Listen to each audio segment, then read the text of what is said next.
This happens periodically.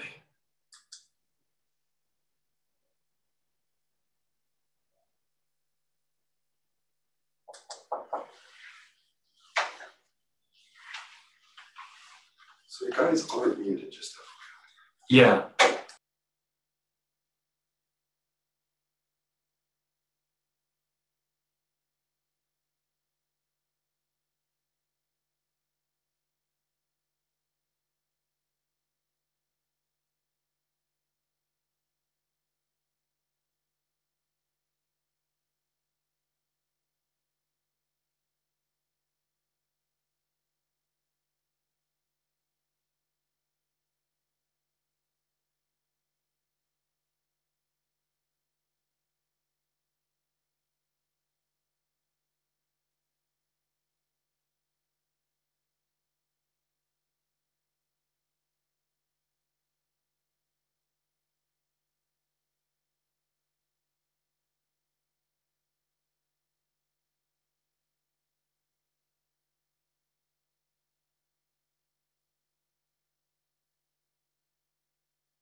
Sarah, this is Mark Fenton. Can you hear me?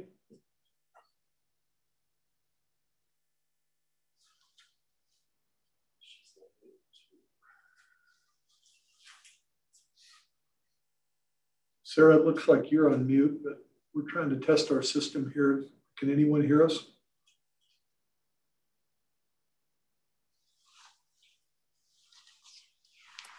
I can hear you, Mark.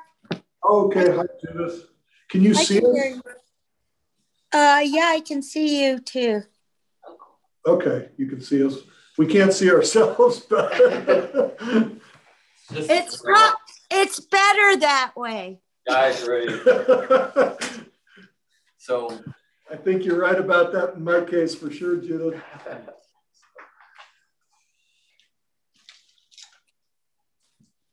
Okay. Oh, there it goes. Good morning. Good morning, Sarah. Great. Thank you. Awesome. Cool. Okay, we'll go back on mute.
Good morning, everyone.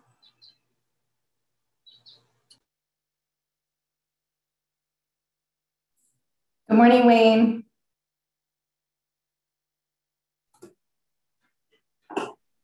How are you today, Sarah? Doing just fine, thank you. How are you? I'm great, actually. Thanks.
Good. That works.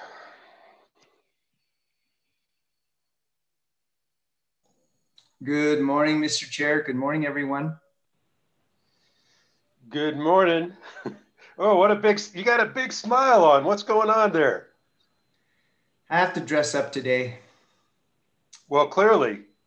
Oh, that's right. You're going to, you have a meeting you're going towards the end?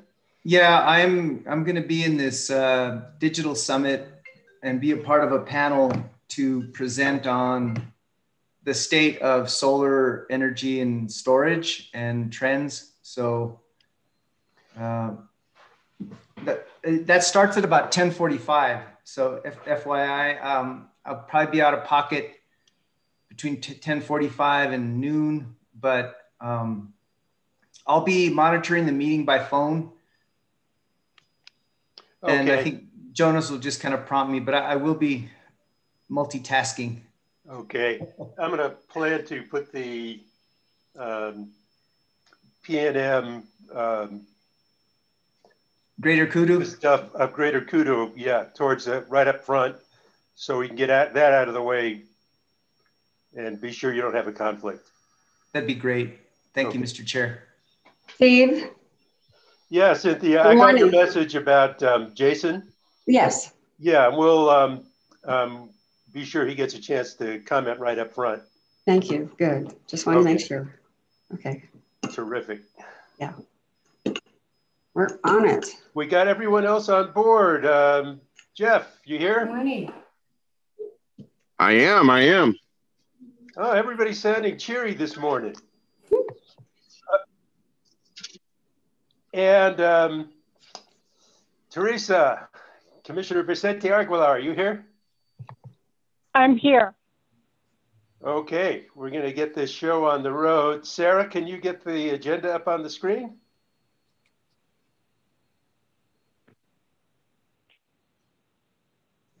All right, we're ready to roll. So I'm going to call this meeting to order. And Mike, can you take the roll? Mr. Chairman, Michael is still out of the office. He'll be back next week. So I will be the acting as general counsel today for the open meeting. And I will go ahead and take the roll. Go ahead. Thank you. Commissioner Vicente Aguilar. Here. Commissioner Fishman. Present. Commissioner Hall. Here. Commissioner Maestas. I'm here. And Commissioner Byrd. Commissioner Byrd may be muted. Probably. Yes, Commissioner Byrd, you're muted. Oh, I wasn't muted. I wasn't here. I got kicked off. I am present now, though. Okay, so we have all 5 commissioners present. Terrific. So we've got the Pledge of Allegiance. Russell, I'm going to give that to you today. All right. I pledge allegiance to the flag of the United States of America and to the republic for which it stands, one nation, under God, indivisible, with liberty and justice for all.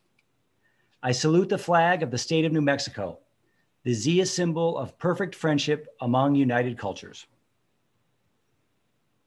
Russell, you win the award for Best Diction when saying the pledge. Thank you. This puts you on par now with Commissioner Byrd as favored people for the pledge. I strive for good diction. There you go. Consideration and approval of the agenda. Mr. Chairman, I'd like to propose an amendment to move item number 9 under general action, which is in the matter of the Public Service Company of New Mexico's application for approval of two PPAs and an energy storage agreement. In case 21-00031 UT. And if we could move that just before consent, between consent and approval of the minutes.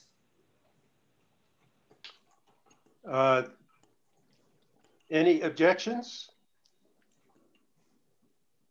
So Russell, would you call the roll? Mr. Chair, I'll make a motion to amend the agenda with that change. I second it. Thank you. And Russell, would you call the roll? Okay, so on the motion to approve the agenda as amended, Commissioner Maestas. Yes. Commissioner Hall. Yes. Commissioner Fishman. Yes. Commissioner Byrd. Excuse my interruption in the roll call here. I just want to make sure the only thing that was moved up was 21-31 UT. Yes, it was moved to between the minutes and approval of minutes and the consent action. That was the only thing moved. Okay. I've been rebooted 3 times since the meeting started 4 minutes ago. So if this continues, I'm going to miss a lot of the meeting, so I apologize. So aye. And Commissioner Vicente Aguilar. Aye. The motion to approve the agenda as amended passes 5-0. Terrific. Introduction of special guests. Sarah, do we have anyone? Or other commissioners? We have a public comment from Jason Marks. Jason, good to see you. Please speak up. Good morning, Chairman Fishman. Good morning, honorable commissioners. Thank you for giving me a few minutes here at the start of your meeting. And I come to this morning to recognize one of our honorable colleagues, Herb Hughes, who was my predecessor as the District 1 PRC Commissioner and was the first District 1 Commissioner under the Public Regulation Commission, elected in 1998 and serving through 2004. I got to know Herb when I was running for office in 2004, and I found him to be a very gracious and hardworking public servant. He certainly, like everyone, gave me some advice about the campaign. And when I was elected, he very graciously, him and his staff, helped me with my transition. And I got to know him some at that time. What I'm going to tell you a little bit about Herb is from our conversations and then also from his obituary. Commissioner Hughes passed away on July 3rd. He was 90 years old. He lived a good life. He was a football star and in Albuquerque as a teenager. And those of you who know Herb will say those were different times because he was slightly built. He was a powerhouse. Herb went on to enlist in the Air Force, and he served in the Korean War. And after that, he joined the Naval Reserve, and he was very proud of his military service. And I think he established his public service ethic at that point. He was an educated man. He had a PhD. He was soft-spoken. He didn't beat you over the head with that. He was soft-spoken in politics. He served on the Albuquerque City Council from 1987 through 1995. So obviously popular with his constituents and reelected. While he was an Albuquerque City Councilor, he led and passed an anti-smoking ordinance in public places. Then in 1998, Herb was elected when the PRC was formed from the old Corporations Commission and the PUC. Herb ran for the Albuquerque district. He was a Republican. He ran as a Republican. Previous though, he had served under both David Cargo and the Apodaca administrations. Again, public servants, a public servant. As the District 1 Commissioner and a chair of the commission early on, he was instrumental in forming establishing the way the PRC operated, the divisions and various things like that. He's notable for being a supporter of the very first RPS. We all know the RPS as being in the Renewable Energy Act, but in 2003, our predecessor commission actually enacted the first renewable portfolio standard for the state of New Mexico, which is also one of the earliest ones for the state, for any state. And Herb was a leader in that. He was a leader in environmental ordinances as a city councilor. He wasn't, to talk to him, you wouldn't say, oh, this guy's a raging environmentalist. He just believed he wasn't ideological. He just wanted to do good work for his constituents, weigh the facts like we all do, and come to good decisions. After I do have one little story. I mentioned he helped me with my transition. He was an unassuming person. He was forceful when he needed to be. He stood up against some of the antics that were going on with the early commission. And, but he was also unassuming. He liked to have a peanut butter sandwich, bring it with him for lunch, and an apple. He had an old couch in his office, and as part of the transition, he tried to sell it to me, and he said, you know, you'll need this sometimes to just take a nap when things get tough. And when I served on the commission, I was in my 40s. I think Herb was probably would have been in his late 60s, early 70s. And now that I'm in my 60s, I can relate to it, to taking a nap after a hard morning's work. But I did not buy that couch. But he remained, from time to time, I would run into him. He was recognized for his athleticism. He's a member of the Hall of Fame at the, if you go in the Albuquerque Convention Center, his picture's on the wall there. And he's survived by his wife, Nancy. I think they've been married, I don't know how many decades, but he was a good family man. He and his wife went to visit their son in Australia fairly often until he got ill. And thanks again. I'm sorry for using your time, but Herb Hughes was a public servant.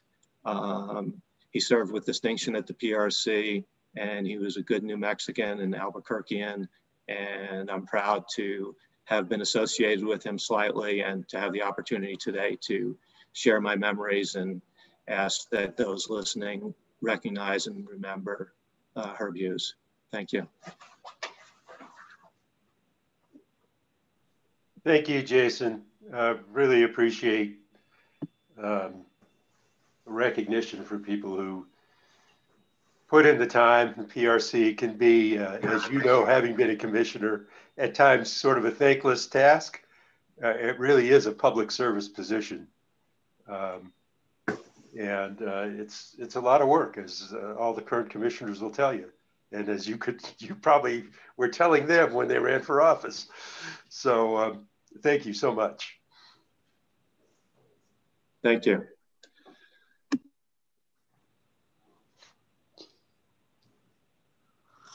Okay, on to the presentation from Mark and Ron. Okay, I see you both. Please feel free to get started. This is regarding the cooling tower collapse, correct? Correct. Good morning, Commissioner Fishman, Chairman Fishman, and commissioners. I'd like to first second what Mr. Marks was just talking about. I didn't know Mr. Hughes real well, but I had interacted with him some professionally and seen him at various sporting events, and he was quite a man. I would just second what Mr. Marks said. It's great to see the commission live on Zoom this morning. I look forward to hopefully interacting with all of you soon in person. I can't wait for that day. I hope it's here soon. On a more serious note, everyone knows my name is Mark Fenton. I'm the Executive Director of Regulatory Policy and Case Management at PNM.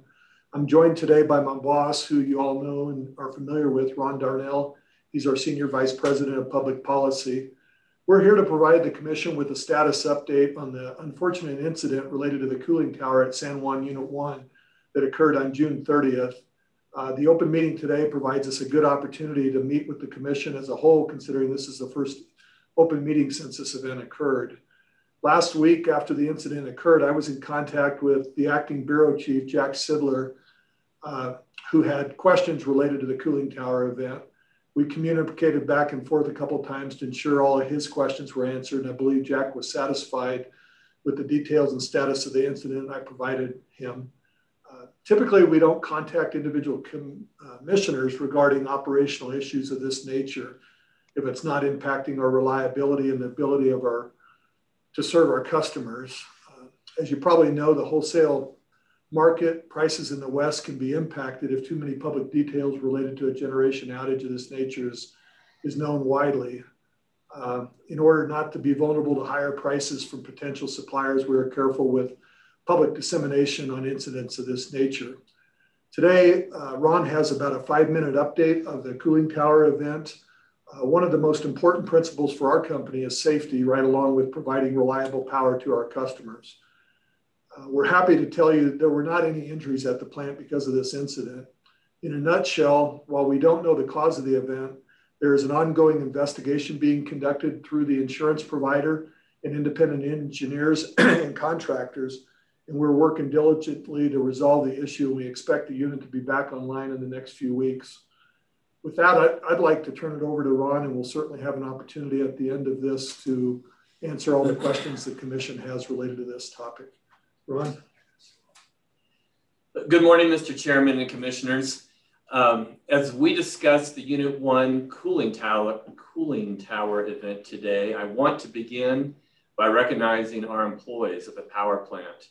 We have a strong and resilient team at the San Juan Generating Station, most of whom are essential workers, key to keeping power running and our lights on.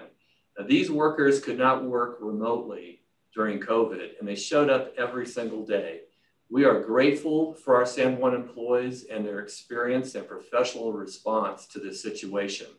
As Mark stated earlier, we can report that there were 0 employee injuries caused by this tower failure.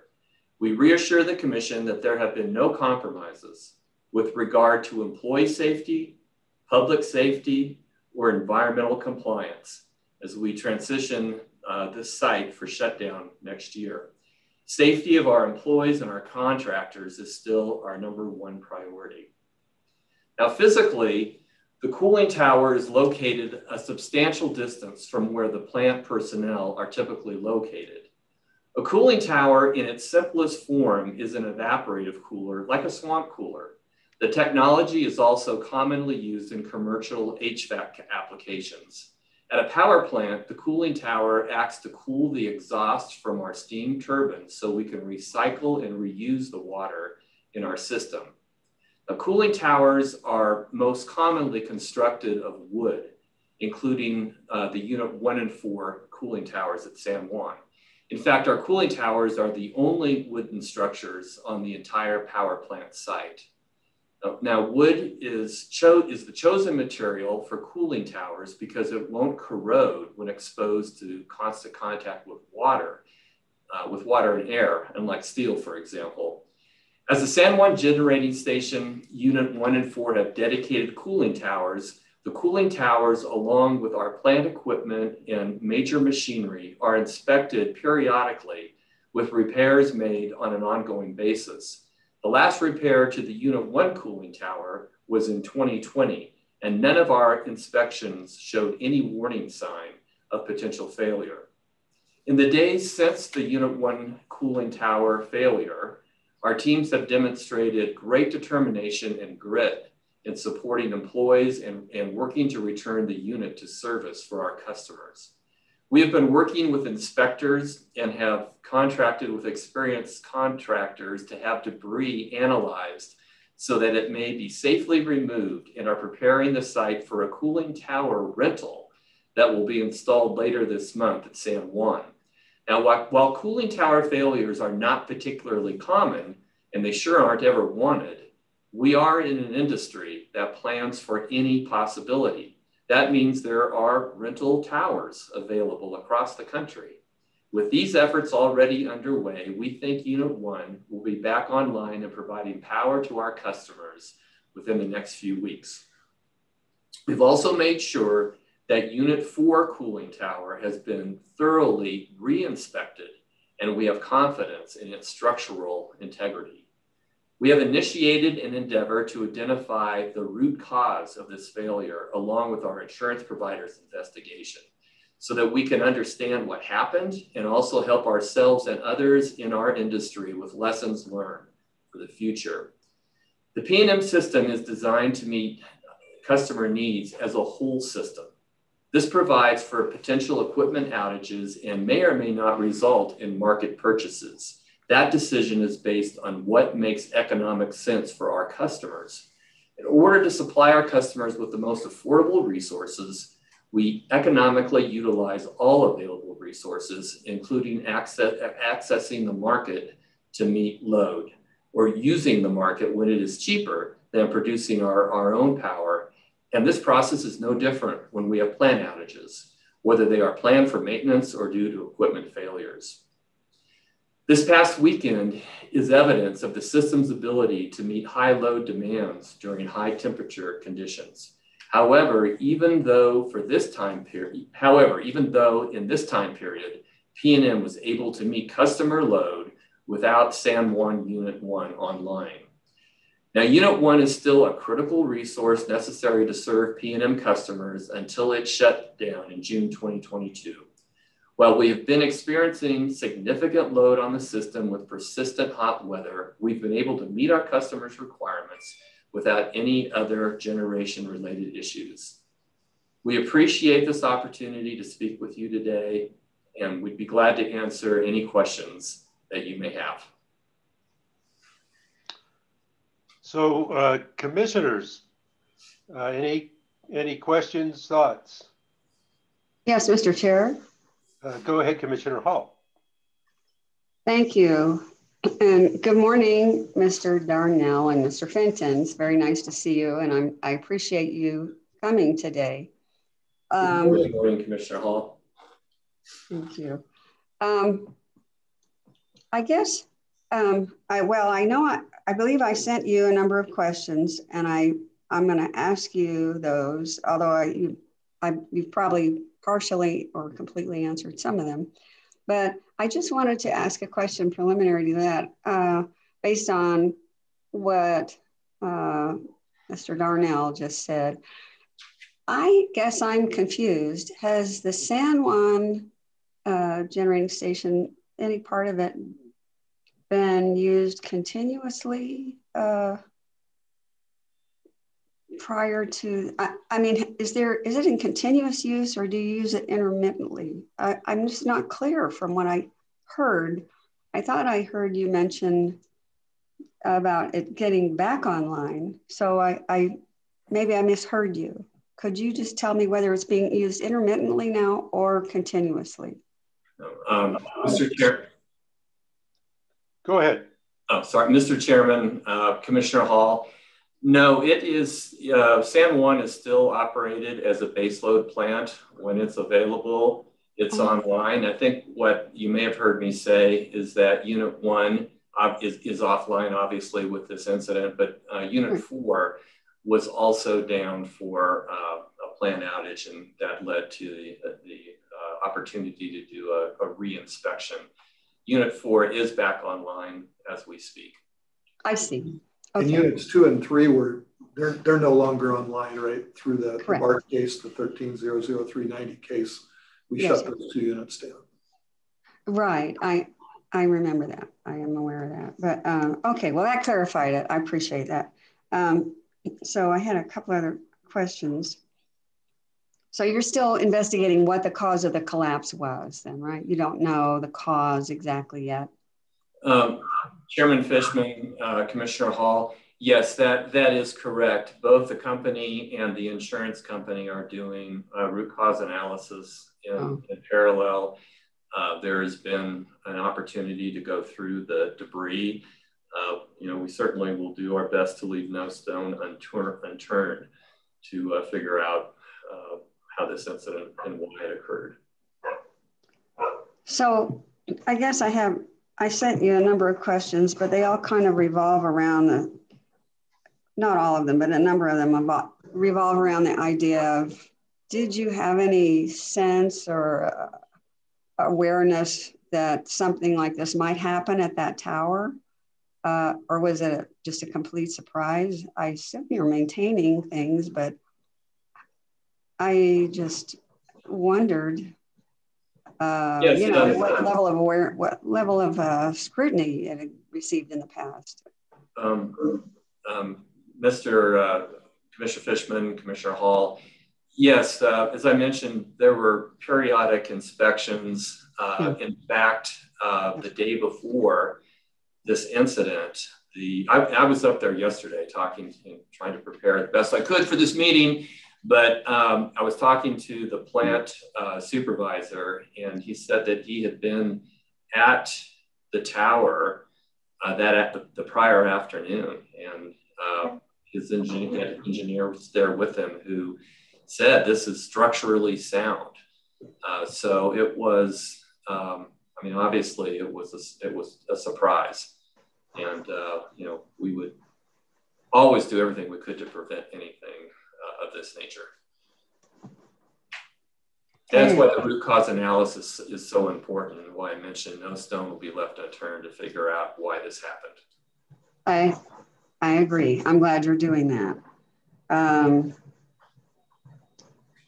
And could you just tell me again, you probably said it in so many words, but was there any effect on your ability to provide electricity when this happened?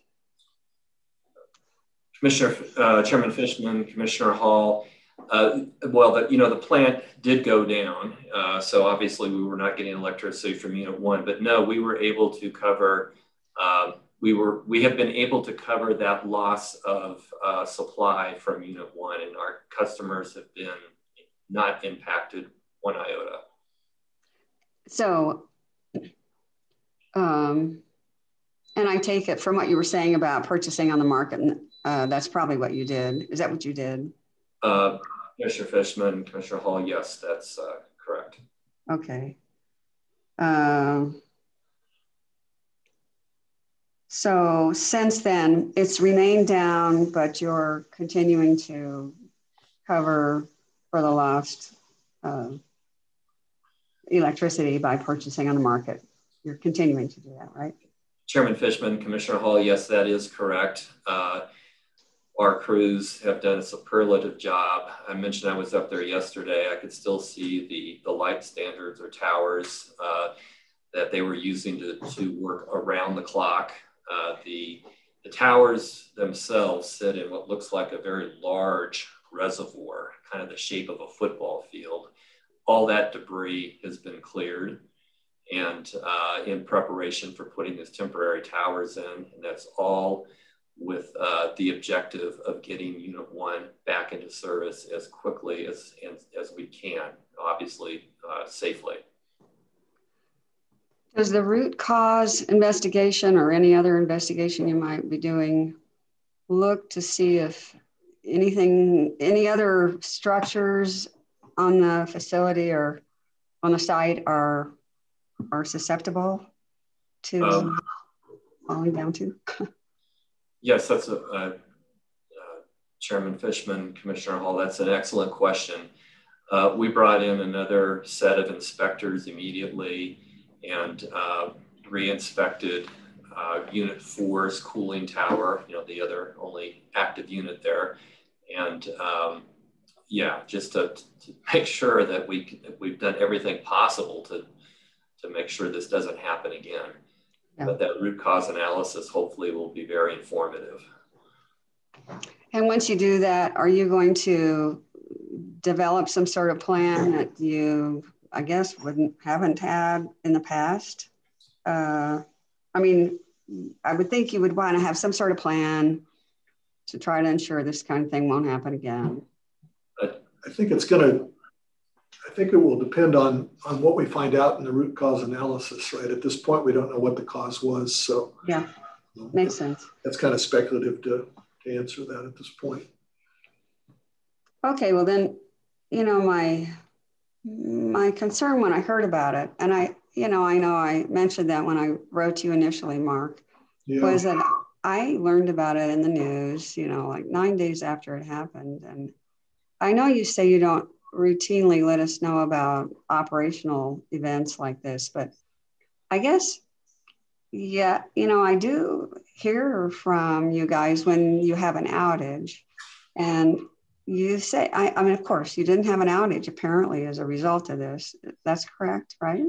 Yeah, I think the distinction is, I always try to call you if there's an outage in your district in particular and let you know about it. There wasn't in this case, but as I said earlier, one of our concerns with an operational issue, especially of this magnitude and have to go out in the market and get this kind of capacity, is the impact it could have on the market and the pricing structure. So I did talk to Jack. Jack had some questions. Jack Sidler had several questions, your acting bureau chief and engineer, and addressed his questions. And we plan to continue to, but that's why we were a little more sensitive. I've always, since I've been in this job, if there's an outage that's affecting your district, or I think there's going to be a lot of media attention put on it, I always do try to call you, and I'll continue. But this one was a little more sensitive because it was an operational issue that we were concerned about some of the impacts it could have on pricing. We knew we were going to be out in the market trying to procure power.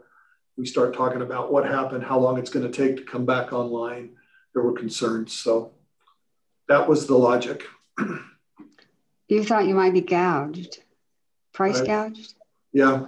If word got out through commissioners, for example. Yeah, or the more detailed, we took a pretty low profile in our communications overall for that reason.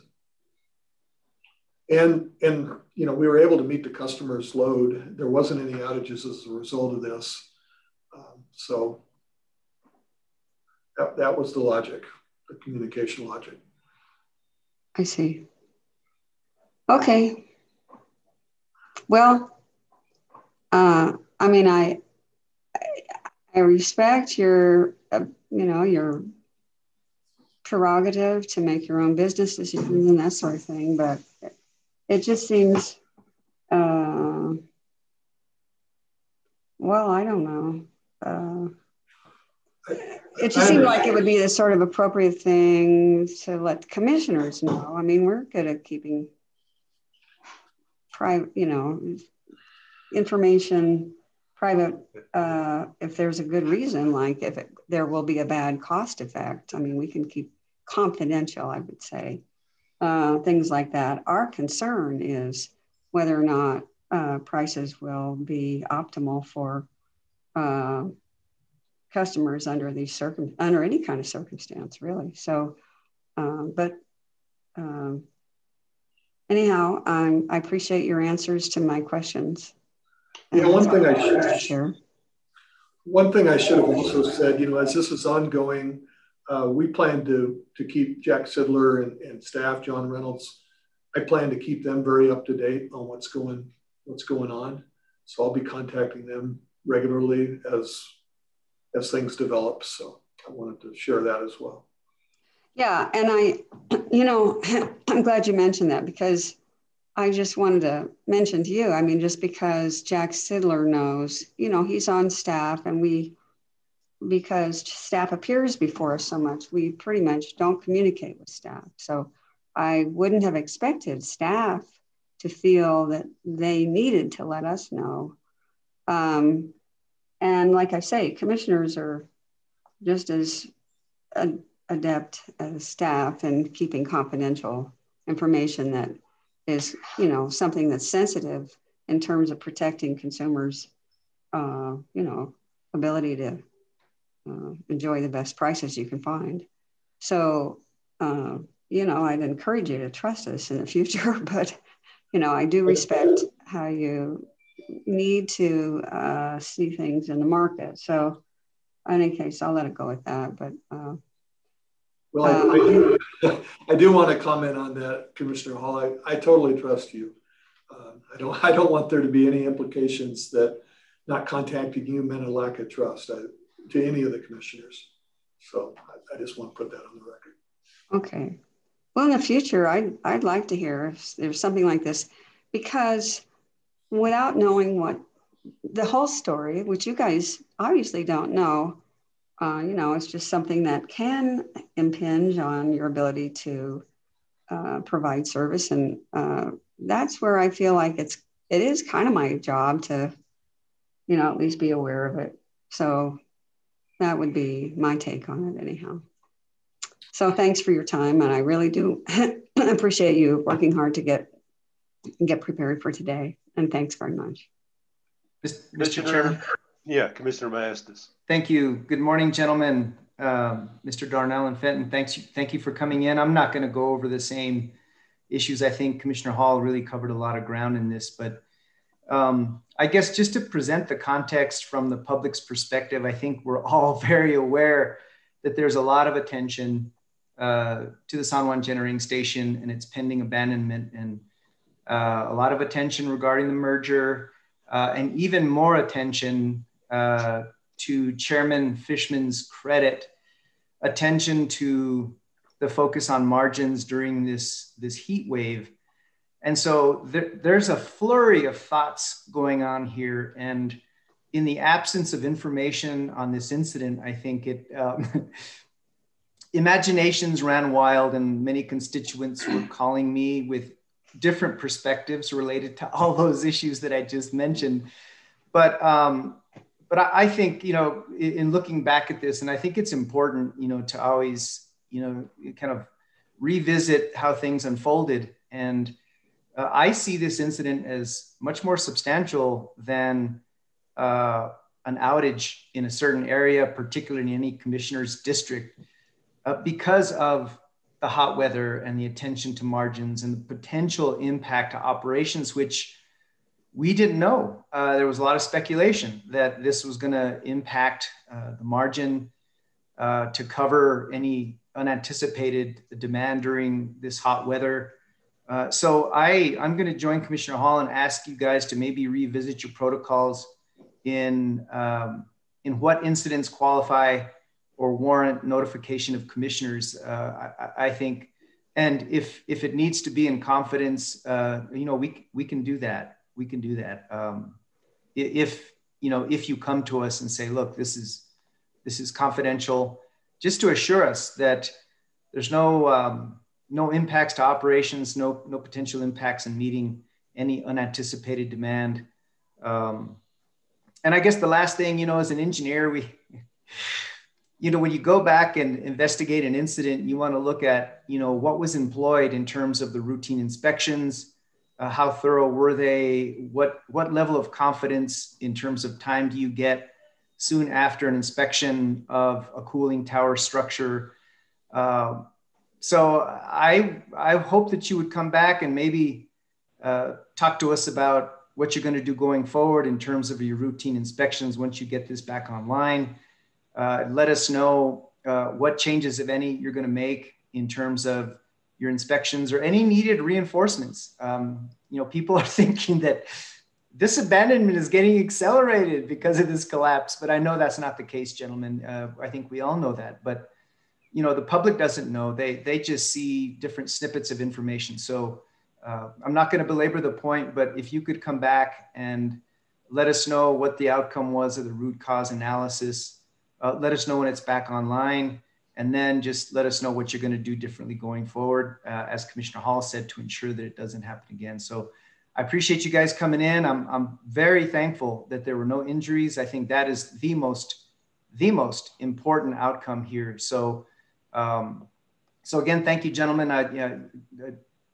We hope to see you again to find out more information about the outcome of this root cause analysis. That's all I had, Mr. Chair. Thank you. Thank you, Commissioner. If I ask this, Commissioner Vicente Aguilar, did you have any questions, thoughts? Yes, Mr. Chairman, thank you. Yes, my first question is, how often do they, does P&M do the inspection, and where do you have where do you compile your report, the maintenance report? Can you answer that?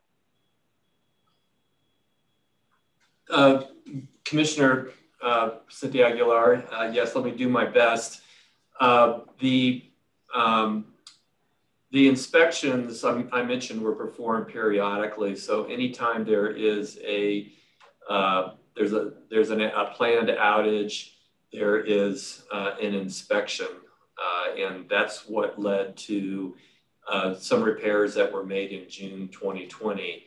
Now, it's also my understanding that the manufacturers of the cooling tower have their own inspectors, and they are also often at the site as well, inspecting the structure. So there is, I would say, routine, consistent inspections.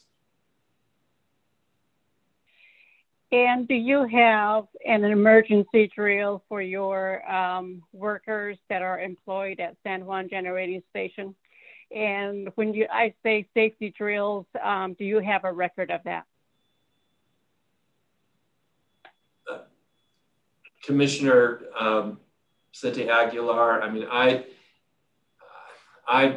let me get back to you with a thorough answer, because that's not my, that's really not my area. I'm sure we do, but I would like to be able to give you an appropriate answer with the specificity that I think you're wanting and deserve. Does P&M, do they feel that they're going to exit the San Juan Generating Station on a high note? Because if you anticipate to exit on a high note and not, as a vice president, not having that information readily available to the regulation agency that regulates P&M, I see that as a shortcoming.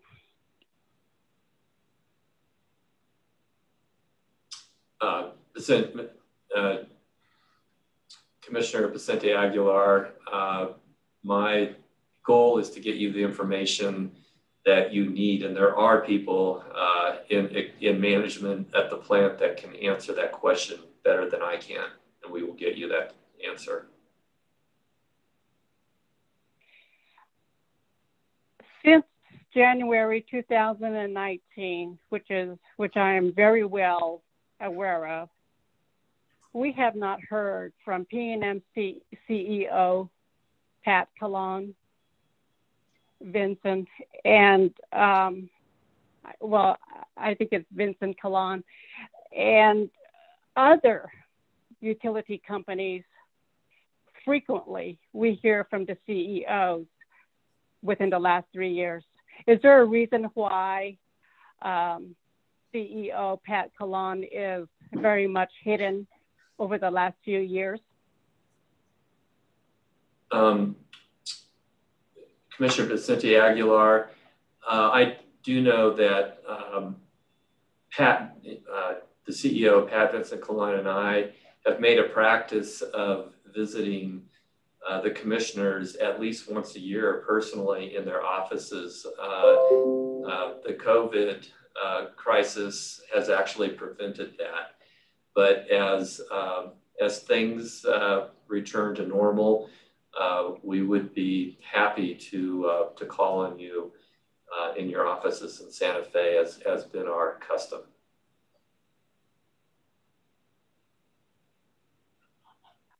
When you hear, you'd be happy to see us. when you hear, like, as one commissioner, I would like to hear from her.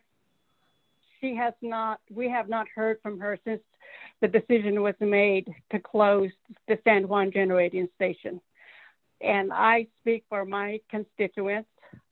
I speak for the coal mine workers. And I intentionally ask for a bench request that you hold public meetings when the San Juan Generating Station was going through the process to make a decision whether to continue that plant or to close it. I wanted my constituents to understand where the planning process is. And I'm looking back since the day when CEO Pat Kalon became the president, the CEO for P&M, and that is 2010. I've been following her. And is she really the layout of the diversity of the people that live in New Mexico? That's who we are. We have that mutual understanding to build trust. That's who we are. And she has not displayed that within the last 11 years. I am very much disappointed. I will continue to monitor how the investigation is going to play out. for the cooling unit that was collapsed. I am thinking for my constituents that work there. I want safety concerns to be filed with the public regulation until everything has been concluded for the closure of the San Juan generating station. We are not going to allow PNM to keep it a low profile, as Mark Fitton admitted in his presentation this morning. He said we wanted to keep it as a low.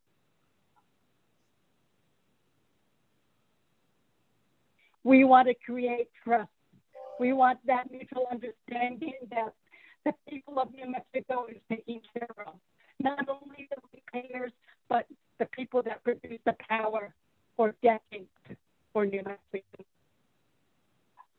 Mr. Chairman, that's my remark. I don't intend for Mr. Darnell to give me immediate response or Mr. Fitton to give me immediate response, but this is my perspective, and that concludes my comment. Thank you, Mr. Chairman.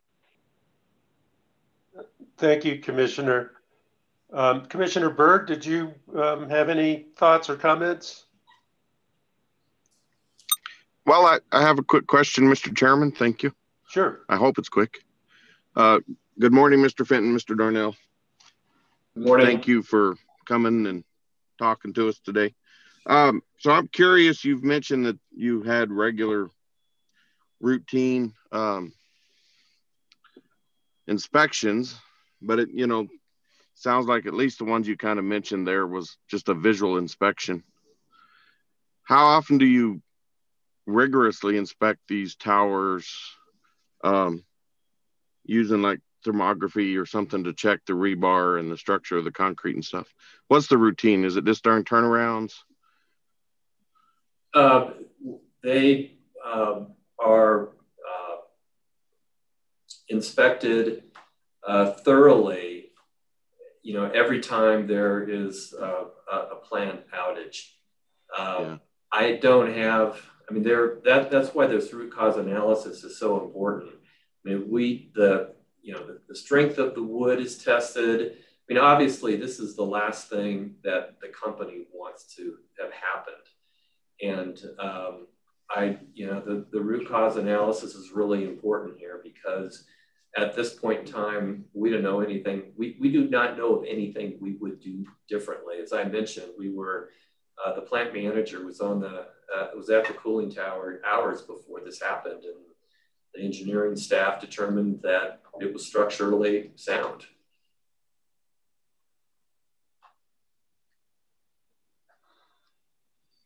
Via visual inspection though, right? Clearly it wasn't, or it wouldn't have collapsed. That particular one was, but it was also based on reports that that had come from the inspectors. Okay, and how long ago did that occur? I don't know the exact time of the last inspection, but the last repairs were just in 2020, less than a year ago. And what's happened has happened. We got to figure out why and prevent it, try to prevent it in the future. But at the same time, we want to make sure that whatever caused that isn't in effect on the other towers, because then you would be in a pinch if you lose another tower or two here. So even though you don't know the exact cause, are you doing any additional inspections of the other towers just to see if there's something that you wouldn't have thought was an issue, but maybe now is? Yes, Chairman Fishman, Commissioner Byrd, absolutely. We immediately brought in a different set of inspectors and to inspect Unit 4's cooling tower, and followed up on some of their recommendations for strengthening repairs. And have brought Unit 4. Unit 4 was, in a way, it was fortunate. Unit 4 was down for a planned outage, so we were able to accomplish that and bring Unit 4 up this week, actually. But my surprise to that answer would have been if you said no. We weren't doing anything. So Thank you. Just confirming what I figured you were doing is ensuring that the towers you have in operation are sound. And I remember using those portable cooling towers. So it'll be interesting to see what kind of system you guys bring in. But anyway, that was it for me, Mr. Chair, Mr. Darnell, Mr. Fenton. Thank you. We'll be discussing you guys, I'm sure, for quite a while to ensure that the public, is taken care of, as you well know. Sorry. Thank you, Mr. Chair. Thank you, commissioners. Good questions. I wanted to make, I'm not going to, the territory's been covered. I just wanted to make a couple of information requests going forward from you guys. So we had to go to the open market to cover the shortfall in production. And what I'd like to see, and of course, if any of this is confidential, let's be sure we will, honor confidentiality. Let us know if there are any particular contracts that you entered into as a result to cover this shortfall, how long they were, how much power was being acquired, what was the price. Give us a sense of the impact this had on the fuel and purchase power clause. And obviously my concern here is to get a sense of what were the financial impacts.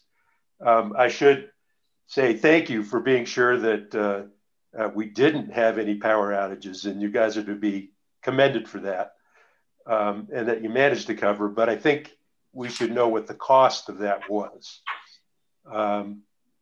Let us know if there are any changes in just your regular daily or day ahead market purchases as a result. And just give us a quick analysis of the impact that's had on the fuel and purchased power charges that are on customers' bills for the duration of this event. And if we can get that information, I think that would be quite helpful. Commissioner Hall. I just had a follow-up question to something Mr. Darnell said in response to a question by Mr. Byrd. You mentioned, Mr. Darnell, that you do inspections every time you have a planned outage. And I was just wondering, how often are planned outages? Is that a regular thing, a regular schedule? Are they on a regular schedule, or you plan them irregularly? Yes, Chairman Fishman, Commissioner Hall. The best I can tell you right now is, yes, they're periodic inspections. I would be happy to converse more with the plant manager up there, and Mark and I will get back to you. I just want to give you a complete answer, but yeah, their inspections are frequent, but I understand that you're looking for more definition than that. I'd be happy to give it to you.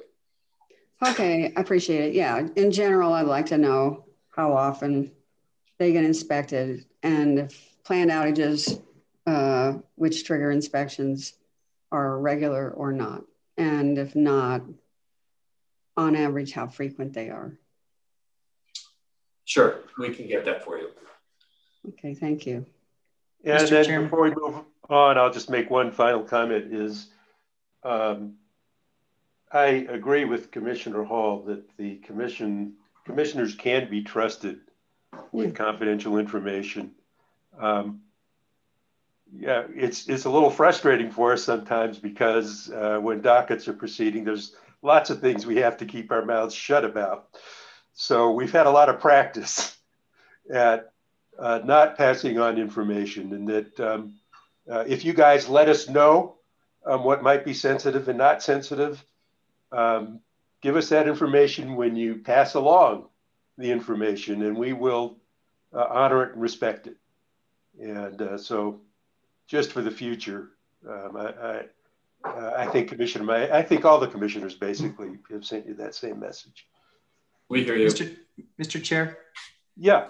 Just a few concluding comments. I think after hearing every single commissioner and gauging the reaction to the media reports. I think it's in the interest of PNM and the Public Regulation Commission for us to use as much transparency as possible. I understand the privacy nature of an incident like this and how it could impact operations and market prices. But as I said at the outset of my comments, this is a very sensitive time. And I don't think it'll serve PNM to have an incident like this that I consider to be somewhat minor to affect its corporate image, given everything that's pending. And I realize that's your wheelhouse, but I think that we, as elected commissioners, have an obligation as well to our constituency.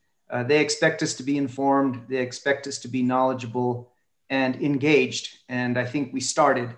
So let's see if we can go forward and maybe repair both of our images through more transparency, more engagement, more communication, with the understanding that there may need to be special considerations for confidential or sensitive information. So sorry about that, Mr. Chair. Thank you. That's all I had.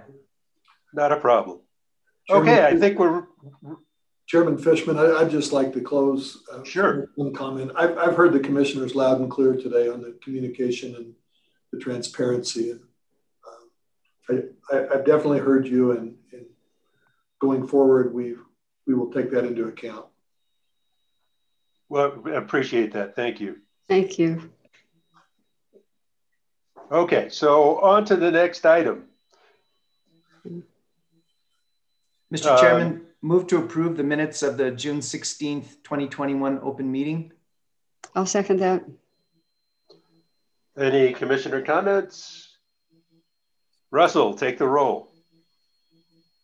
Mr. Fishman, Mr. Chairman, I will take the roll. I'm not sure if we actually called item number 7, which was related to the presentation, but maybe I missed it. Was that actually called as an item? It's related to the presentation, but it was a separate part. I'm not sure if it was. It was not called. No, it was not. We can. I think it's okay to go ahead with 8 and then go back to 7, if Mr. Chairman, if you. Well, yeah, let's finish 8. Okay. Okay, so there is a motion to approve the prior meeting minutes. I will take the roll call. Commissioner Byrd. Commissioner Byrd. Aye. Oh, excellent. Okay. Commissioner Fishman. Aye. Commissioner Maestas. Aye. Commissioner Vicente Aguilar. Aye. And Commissioner Hall. Aye. The minutes are approved 5-0. Okay, so we're on to discussion and potential action. We had asked for information, a little more informally. We didn't open a docket or anything. Are there additional actions that commissioners feel we need to take apart from the information that we asked for in the prior discussion regarding the tower collapse? Mr. Chairman? Yes, Commissioner Vicente Aguilar. I'm going to yield to our General Counsel, Judy Amer. Hopefully she recorded all the questions and the information that was requested from the commissioners. And I would like to make a final request, which is I would like to get a comprehensive report about the closure of San Juan Generating Station. Since the PNM has announced that they would close from 2014, and how they plan to keep the maintenance and the operation continuously in a safely manner. That is my main concern, because we want to protect every worker that is employed there. Thank you, Mr. Chairman. So Judy, go ahead. Yes, Mr. Chair, Commissioner Vicente Aguilar, and members of the commission, I believe that the commission has a couple of options at this point. The commission could write a letter to PNM and request a report and detail everything that they would like to have included in the report. Or the commission could open a docket and a formal docket and do an inquiry into the collapse of the tower. And either one I think would work in this case. And so that's my recommendation, is a choice between those two options. So commissioner discussion. Mr. Chairman. So I'm going to go with Commissioner Vicente Aguilar first. Thank you, Mr. Chairman. I would like to support a formal docket because we don't know the maintenance schedule. We don't know the investigation is still pending. We don't know if there's another unit or another power failure that's going to occur within the next 6 to 8 months. We just don't know. P&M representatives, they don't know as well. So I would like to open a formal docket.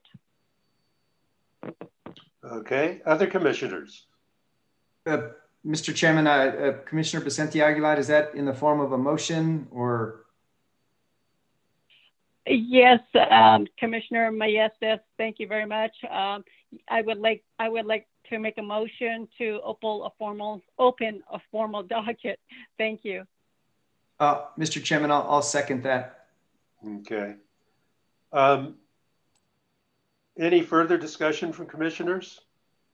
Mr. Chairman, what I'd like obviously is for maybe general counsel to go through this discussion and identify all the issues that were mentioned by the commissioners.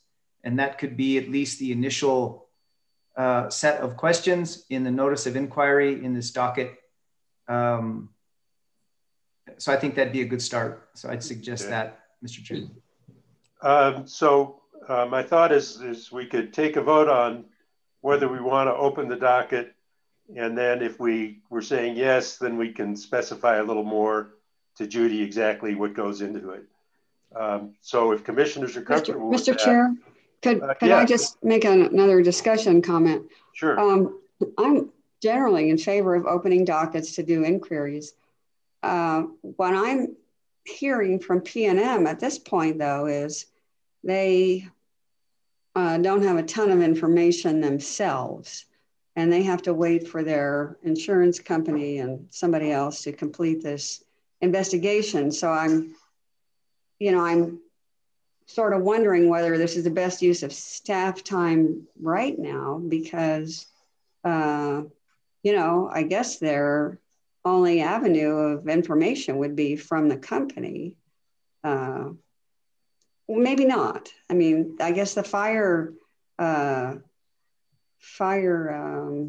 marshal is aware of the issue, but I'm not sure they were allowed on the property to examine anything other than just put out the fire. If there was a fire, I'm not even sure I don't think there was a collapse. Fire, it's just a collapse.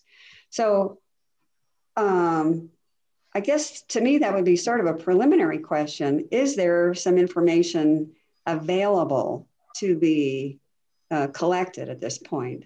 And I'm just thinking of staff's use of time here. In general, yes, I think inquiries are a good thing to do, but it may be that we wouldn't really get much good information until that report gets done, unless we're going to assign someone to go make site visits or something like that. So I just think we maybe want to do this methodically. Okay, I'll make a comment on this. Is that my first instinct was basically to agree with you, Commissioner Hall. But as I'm looking at this incident, we had a major baseload component of our power system go down, and we were in the dark about it. Yeah. And I do think that if we open an investigation, it doesn't necessarily create a whole lot of new work. It just makes it more formally documented, and that no one's going to be trying to do sending out super sleuths. It just provides sort of an official record as we're trying to gather this information from the company. I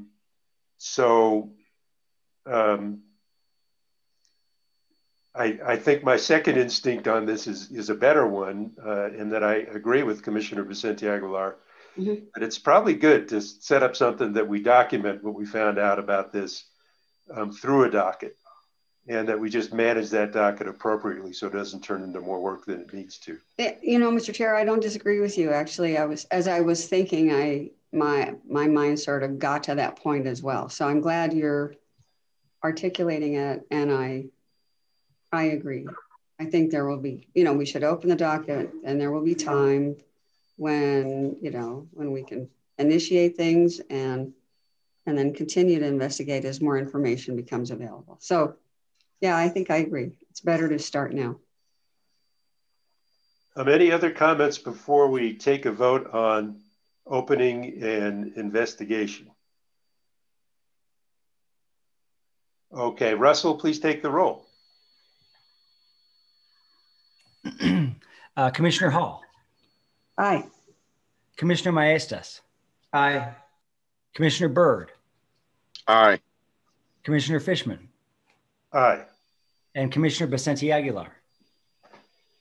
Aye. The motion passes 5-0. Thank you, Commissioner Vicente Aguilar. My mind wasn't going that direction at all, and I'm very happy you brought that up. You're welcome. So let me see. I think next what we want to do is bring forward the 21 Triple Lot 31 UT, the matter of Public Service Company of New Mexico's application for approval of 2 purchase power agreements and an energy storage agreement pursuant to 179551 NMAC, and also the addendum to the special service contract with Greater Kudu and the amended rider number 49. And this is a potential order regarding motion for rehearing. I think we've all been putting a lot of thought into this one, trying to get our brains around the proposal, and sometimes having some success and sometimes not. So what I'd like to do is open this up for discussion.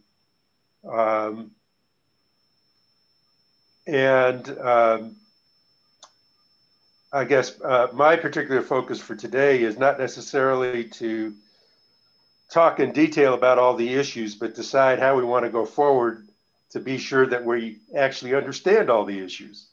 So anyway, having put that frame on it, commissioners, please let us know your thoughts. Mr. Chair. Yes, Commissioner Hall. Well, I guess my preference would be to have a rehearing procedure process go forward rather than pursue the option 3 that was suggested by our general counsel's office. And my reason is that option 3 involves addressing the cost issues in a future rate case. And I'm uncomfortable with that.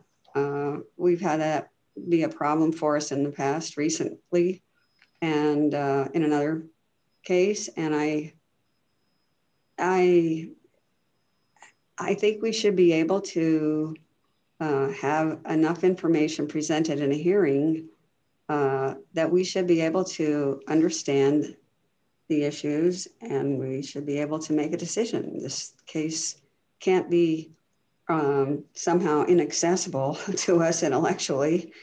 Many other cases have been challenging, and we've risen to the challenge. And I think we should just deal with the work at hand right now. That's my view. That's my opinion. And I would make a motion to that effect to pursue a rehearing. Other commissioners? So just to clarify, Mr. Chair, Commissioner Hall, that you're making a motion to adopt the proposed order. Yes, which would initiate, well, which would have us pursue rehearing the case. Yeah. Okay, I'll second that. Any commissioner discussion before we take a vote on pros and cons of this approach? Mr. Chair? Yes. I understand the history of this project, the urgency to break ground on this next phase, the increase in investment as represented by this latest expansion is quite substantial based on what was initially projected. So I'm fully aware of the economic development issues that this project presents and the need to go forward with it. However, I am a bit dismayed that that PNM and Facebook did not consider a more rational approach, which I think we recommended during our deliberations, and that was to go forward with the battery storage ESA and limit it to 50 megawatts, and its function would be only limited to serving the load requirements of Facebook. I think that would be, I think, equivalent to what's before us now, without any future concern and certainly trepidation in trying to reconcile cross-subsidization costs through the next rate case. Because I agree with Commissioner Hall, the black box rate case, I think left a bad taste in everyone's mouth. There's other issues of prudency review of Four Corners and other issues that I think were scarred with that. And so my preference would have been a compromise project with the battery ESA limited to 50 megawatts and its function limited to the Facebook load. But I like this rehearing. I like the concept. I think it gives us an opportunity to really discuss other issues that perhaps PNM feels that we're not understanding.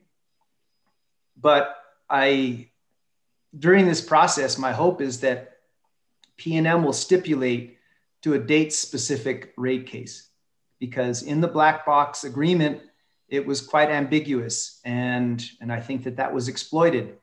And so I'm just letting the parties know right now, if this leads to an approval of the application, through this rehearing process, I'd like there to be a serious consideration in a stipulated date for a rate case to address at least our perceived subsidization by non-Facebook customers in this project. That's all I had, Mr. Chair. Yeah, and Commissioner Maestas, if I'm hearing you correctly, it sounds like you're talking about you'd like to get a rate case on the calendar somehow or another, not necessarily a date specific, but before some particular date. And yes, that the other piece I'm hearing is that your inclination is that it should be fully litigated. You don't really want to see another black box stipulation. Is that correct? That's correct. Okay. Just wanted to be sure that came out loud and clear. Commissioner Byrd, did you have any thoughts on this? No, I'm good. Thank you, Mr. Chair. Commissioner Vicente Aguilar. Thank you.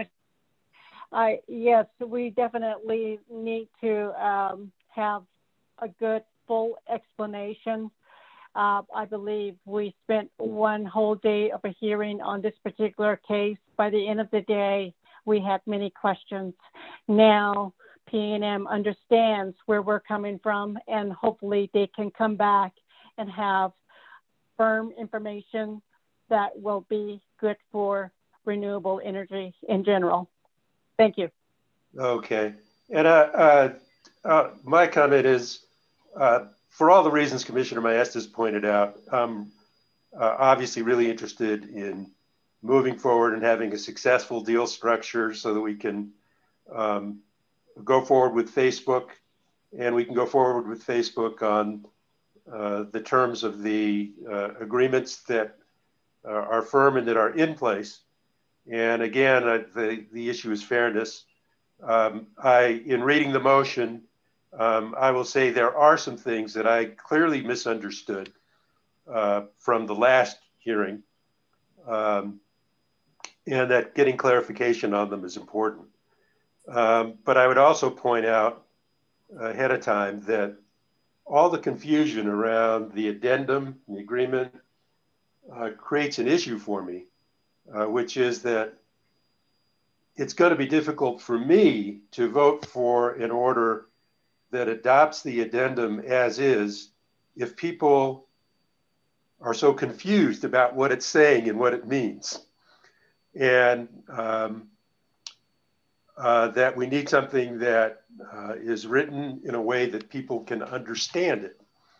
And whether that can get done in this round, or if it can't, and we're put into a position where we have to disapprove, my personal feeling is we'd invite people to come back right away and pick it up so that we can keep working on it. Because certainly I believe if we did disapprove, at least speaking for myself, we would do it without prejudice and with the intent that we're going to move forward and get something done.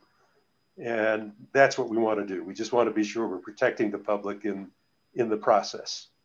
And we want to be sure we create a record that future regulators can understand, because if they can't, we haven't done our job and we're not protecting the public. So with that, I think we can take a vote. I think there's a pretty clear consensus here. Russell, would you take the roll? Yes. Commissioner Fishman. Aye. Commissioner Byrd. Aye. Commissioner Vicente Aguilar. Aye. Commissioner Hall. Commissioner Hall. We didn't hear you. Oh, sorry. Am I muted? I said aye. Okay. And Commissioner Maestas. Aye. The motion to adopt the proposed order is passed 5-0. And I just want to do two things. One, thank PNM for their persistence. We didn't understand it, and you came back to us and you asked us to take another look, and you pointed out some other things, and that's a good thing. So thank you for doing that. But again, I think probably the entire commission will agree, but again, I'll speak for myself, is that this process has been kind of rushed and sprung on us late, and a little bit of a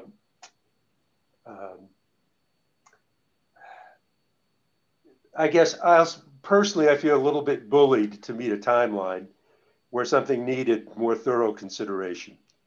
And sometimes the shortcut is actually the long way, because it creates problems like we've experienced from this first hearing, where we had some apparent misunderstandings. And I guess what I'm saying to you guys is, we all want to make this happen. Just try and understand how it is for the commission to be able to get through some of these technical issues. And you have to make a very special effort to be sure that we get clear presentation and clear communication. So I would just ask you to redouble your efforts there. And I think we're going to get there. I don't know if it's going to be on this particular docket. We may have to reissue and get there. But one way or another, we're going to get there. And we're trying to work with all the parties as best we can. Or at least I am, and I think the other commissioners would say the same thing. So with that, let's move on to consent action items. Mr. Chair, I think Judy wants to say something. Yes. Yeah. I'm only asking for a little bit of guidance in terms of when do you want to have the rehearing? Would you like to appoint Ms. Glick as the presiding officer? Mm-hmm. Do you want it to be a regular hearing exactly like we had previously? And the last question is, do you want a greater kudu to be present as a witness?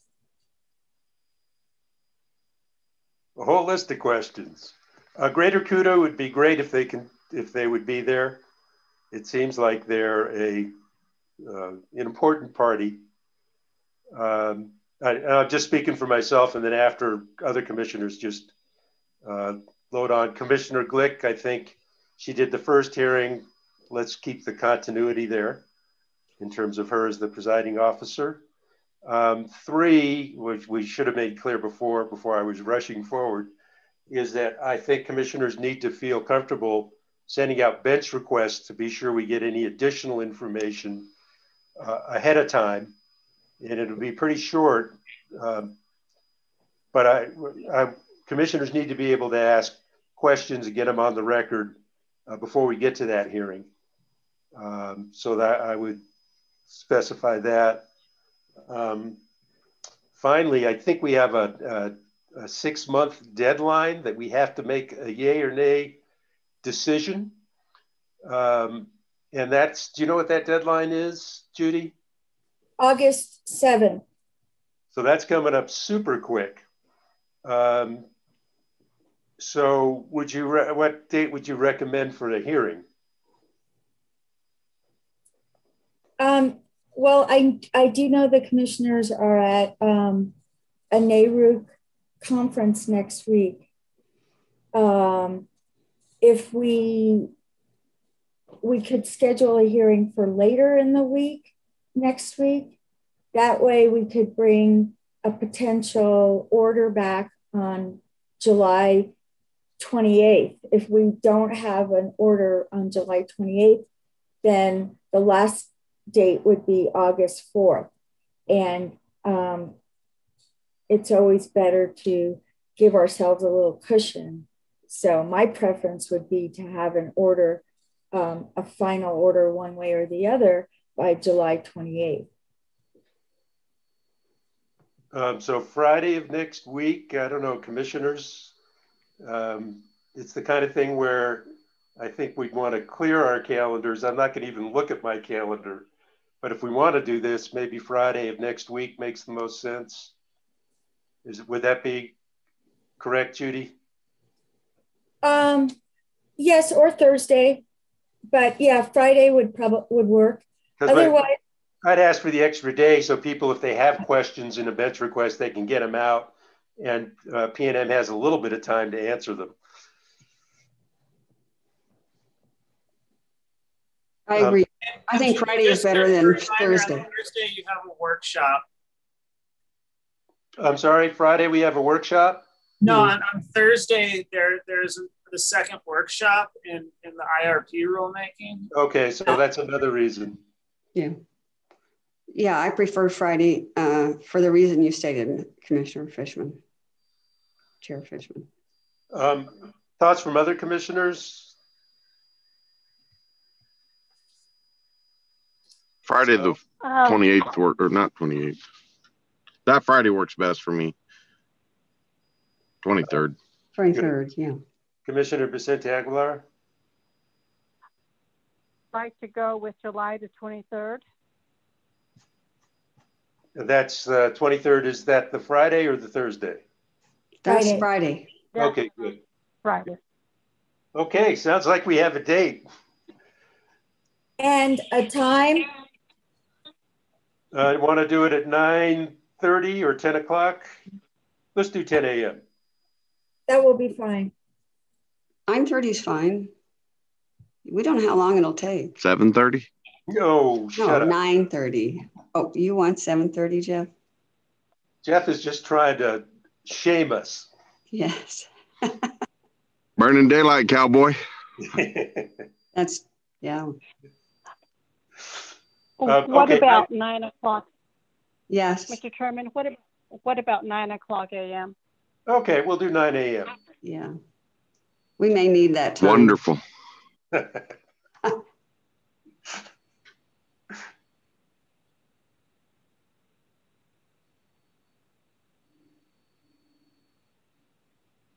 I think Joe might have gone off to his other meeting. Oh. I'm still here. Oh, okay. Joe, are we on the right track here? Yes, sir. The date sounds good and the time. And is the hearing going to be exactly in the same format as last time? Or I know that Commissioner Fishman at one point discussed perhaps relaxing the formal procedure and being able to ask a question to P&M and have any P&M witness who knows the answer. Is that correct, Commissioner Fishman? I'm just looking for a way that there might be a point where we kind of need to treat it more as a discussion than as a cross-examination or an examination. And Carolyn believes she can, I've talked to her about this, believes she can find some ways to accommodate that. I wouldn't make it the structure. Everything would still go on the record. But I don't know if it's anything we can really vote on here. I think it's something that we kind of have to play it by ear and trust Carolyn as the presiding officer to guide us procedurally if we run into an area where we kind of need to let people jump in a little bit to get clarity. All right, I'll delegate that authority to her. Does that make sense to the other commissioners? Well, Mr. Chair, go ahead, Commissioner Hall. I think from a procedural standpoint, from what Judy said, having asking questions of witnesses shouldn't be a problem, even if you have to recall a witness and swear them in. But Judy said if the answer needs to come from anybody in the company who has the information, then that suggests to me that they may not be parties who had been designated as witnesses. So that raises a due process issue, possibly. That's why I'm saying let's let Carolyn be the judge as we go through the hearing. Okay. And I wasn't suggesting anyone new that wasn't already a witness. Oh, well, then I don't see a problem, really, because then it's just a matter of recalling a witness. And presumably there'd be opportunities for cross-examination by all parties. And I don't see that would have to be a problem. So potentially we might have, and I don't know, Carolyn can decide whether it makes sense or not. You might have two witnesses at once sworn in at the same time, so they can do a little bit of back and forth. Oh, well. Okay. So I don't know if that makes sense, but Carolyn, I trust her to be the judge. Yeah. And we'll find out if we need that when we get there. Okay. Thank you. That's all I have. All I know is that if it's procedural, don't trust me, trust Carolyn. Correct. That's the bottom line. Agreed. So I think Commissioner Vicente Aguilar had a question. No, I think you answered my question on the procedural process. Thank you. Okay, any other discussion on the hearing going forward for Greater Kudu? All right, I think we're ready to move on, but I would suggest that first we take a 15-minute break. And let me see, what time is it now? 11. 10:59. Okay, so let's come back at 11:15. Thank you, Mr. Chair. Okay, thank you, everybody.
Okay.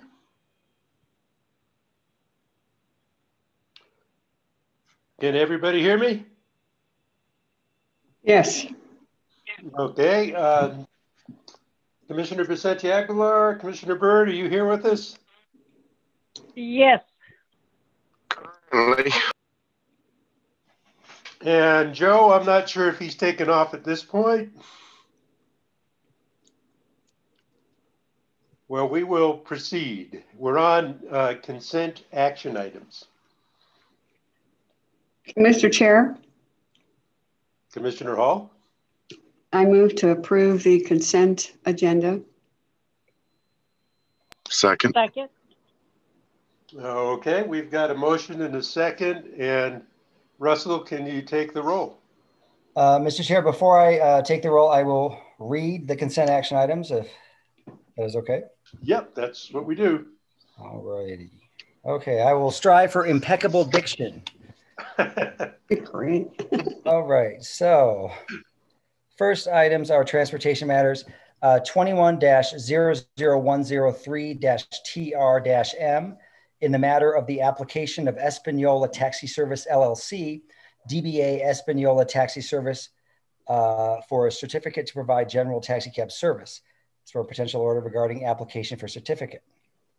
The second matter is 21-00121-TR-M in the matter of the application of A1 Transportation Service LLC for a certificate to provide general taxi cab service.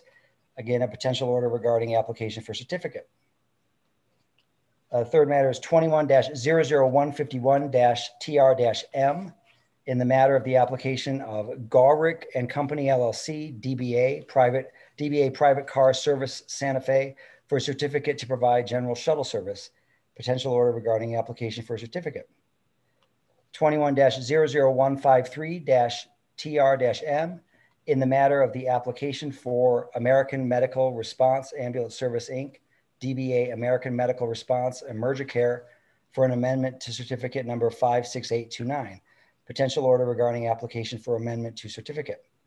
The utility matters on the consent agenda include 21-00169-UT in the matter of Southwestern Public Service Company's 2021 Integrated Resource Plan for New Mexico.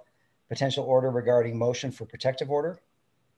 21-00172-UT in the matter of Southwestern Public Service Company's annual 2022 Renewable Energy Portfolio Procurement Plan and requested approvals therein. Proposed 2022 Renewable Portfolio Standard Cost and Reconciliation Riders, an application for an RPS incentive and other associated relief. Potential order regarding suspension of advice notice and appointment of hearing examiner. That is the whole list of the consent action items, and I will take the roll. Okay. Commissioner Vicente Aguilar.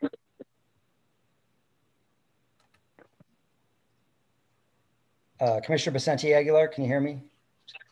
Aye. Okay. Commissioner Fishman. Aye. Commissioner Hall. Aye. Commissioner Maestas. Aye. And Commissioner Byrd. Aye. The consent action items are approved 5-0. Terrific. On to regular action items. Oh, there it comes. Okay, so we're on to item number 8, 21-176 UT, and the matter of a proceeding to consider new affordability benchmark rates for the State Rural Universal Service Fund. Russell, please. Thank you, Mr. Chairman. Commissioners, I placed this on the agenda as I indicated in my memo because this is something that the commission may consider upon its own motion as per the State Rural Universal Service Fund or SRUSF rule as it was amended in 2020, just last year. I've given you a lot of background in the memo about past proceedings concerning the affordability benchmark rate. and I would assume that the commission would like me to go fairly quickly through this. So I will skip some of this background and just get to the heart of the issue. The issue is that with regard to the residential affordability benchmark rate, the commission has had an indication in the past that that rate may be possibly too low. The reason for that is that the rate in the past was set based on the urban or the rate floor that was set by the FCC for its own similar high cost fund under the Connect America Fund at $18 and had been frozen by the FCC for a couple of years at $18, even though the basis for that rate floor had always been the FCC's urban rate survey, and that had increased above $18, but the FCC had not increased it, had frozen it. This commission likewise froze it at 18 for a few years. Eventually, the FCC got rid of their rate floor altogether, although they continued to collect information on their urban rate survey, which had formerly been what informed the level of that rate floor. As I noted in the memo, the affordability benchmark rate in our SRUSF serves a function that was essentially identical to the function served by the rate floor in the FCC's fund, which is that it prevents subsidizing rates, rural rates that are below comparable urban rates. This is only for residential voice service. It doesn't include broadband or any bundled services or anything like that. Because the idea of the FCC's high cost fund was not to support the lowest rates possible or affordable rates, but to support rates for rural customers that were no higher than urban customers. And that's similar to the purpose of the access reduction support payments that are made to rural ILECs under the SRUSF, which is to support high cost service. In other words, rural service is generally high cost service, more expensive. It's more expensive for carriers to serve rural customers for obvious reasons. They're more spread out, et cetera, than urban customers. And that the access reduction support is designed, for that purpose, not to subsidize rates to a level below that of what's incomparable in urban area, but to get to that level. And so the reason I'm bringing this before the commission is that there have been indications in the past that this might be too low. $18 might be too low. It's a frozen number. And it may be that comparable urban rates, in other words, for instance, Albuquerque rates for residential voice service might be higher than that. And the purpose of this part of the fund is not to provide the lowest rates possible for customers in rural areas, but to provide rates comparable to urban areas. So that is accomplished by the affordability benchmark rate in the calculation of imputed benchmark revenue, which is a deduction that's made from access reduction support payments to any carrier that has set their rates for residential voice service, any of the rural ILECs that has set their rates for residential voice service above the affordability benchmark rate. In other words, their support is reduced to the extent that that they have set it above comparable urban rate. The way that's calculated is that the difference for any particular carrier between the affordability benchmark rate and the rate floor is multiplied by the number of access lines that they have serving residential voice service, and that creates the number that is imputed benchmark revenue deducted from the access reduction support payments to the rural ILECs. Okay, so as I said, the commission has chosen to freeze the benchmark rate for residential benchmark rate at $18, the FCC had done something similar, and so the FCC actually decided to get rid of it entirely. They got rid of their rate floor, I believe in 2018, 2019.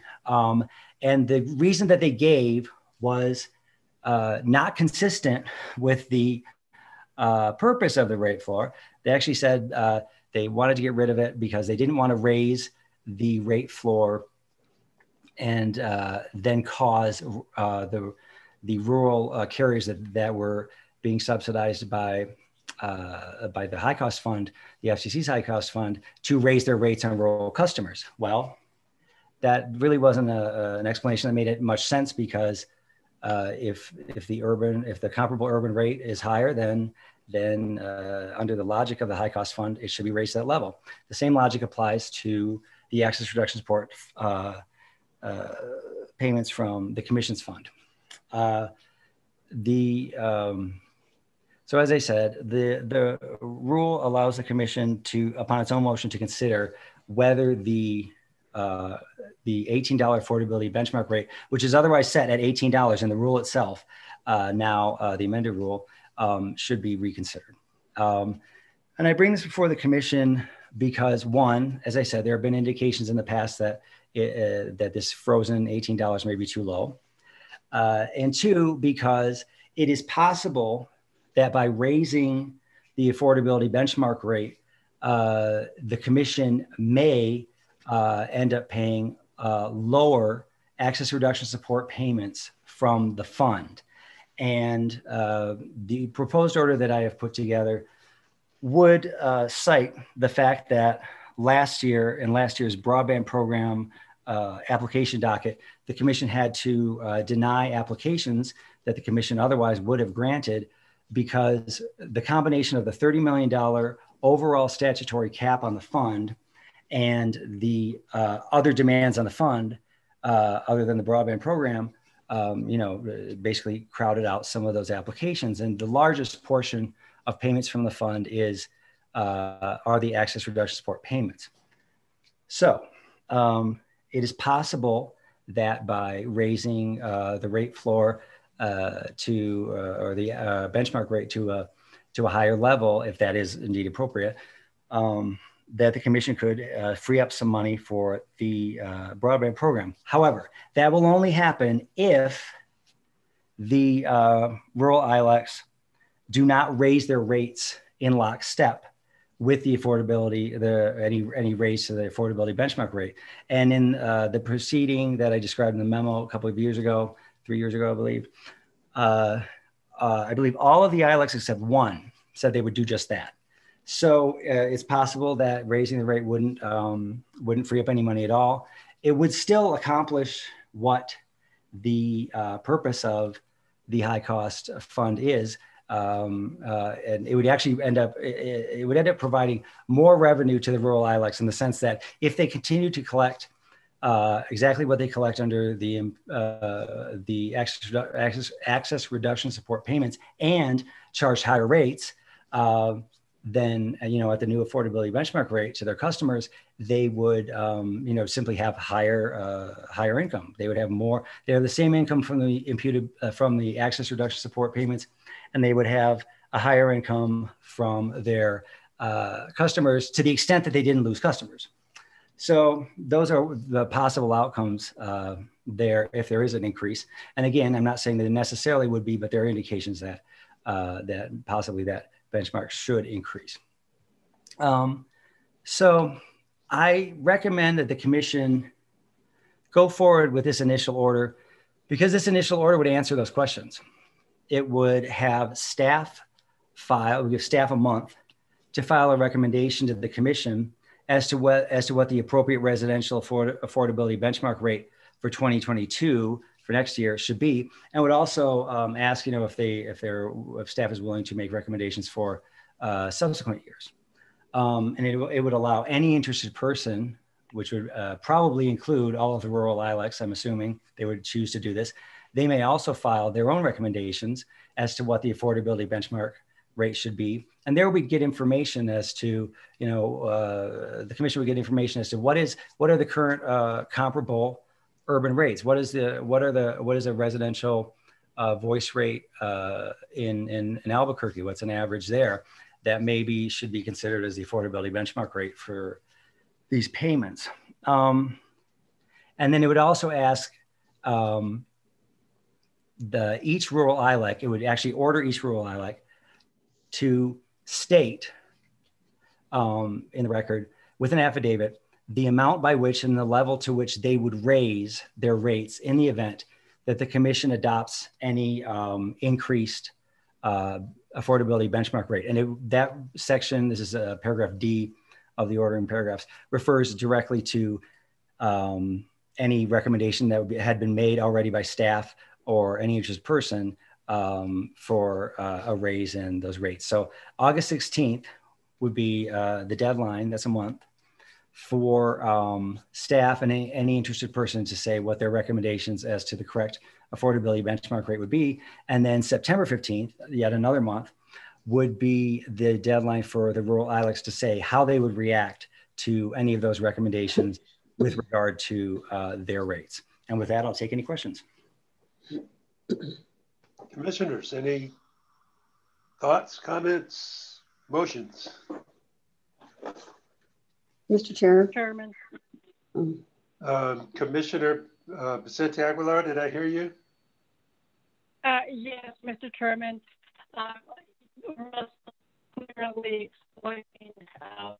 Commissioner, you're breaking up pretty badly. I'm wondering if there's anything you can do.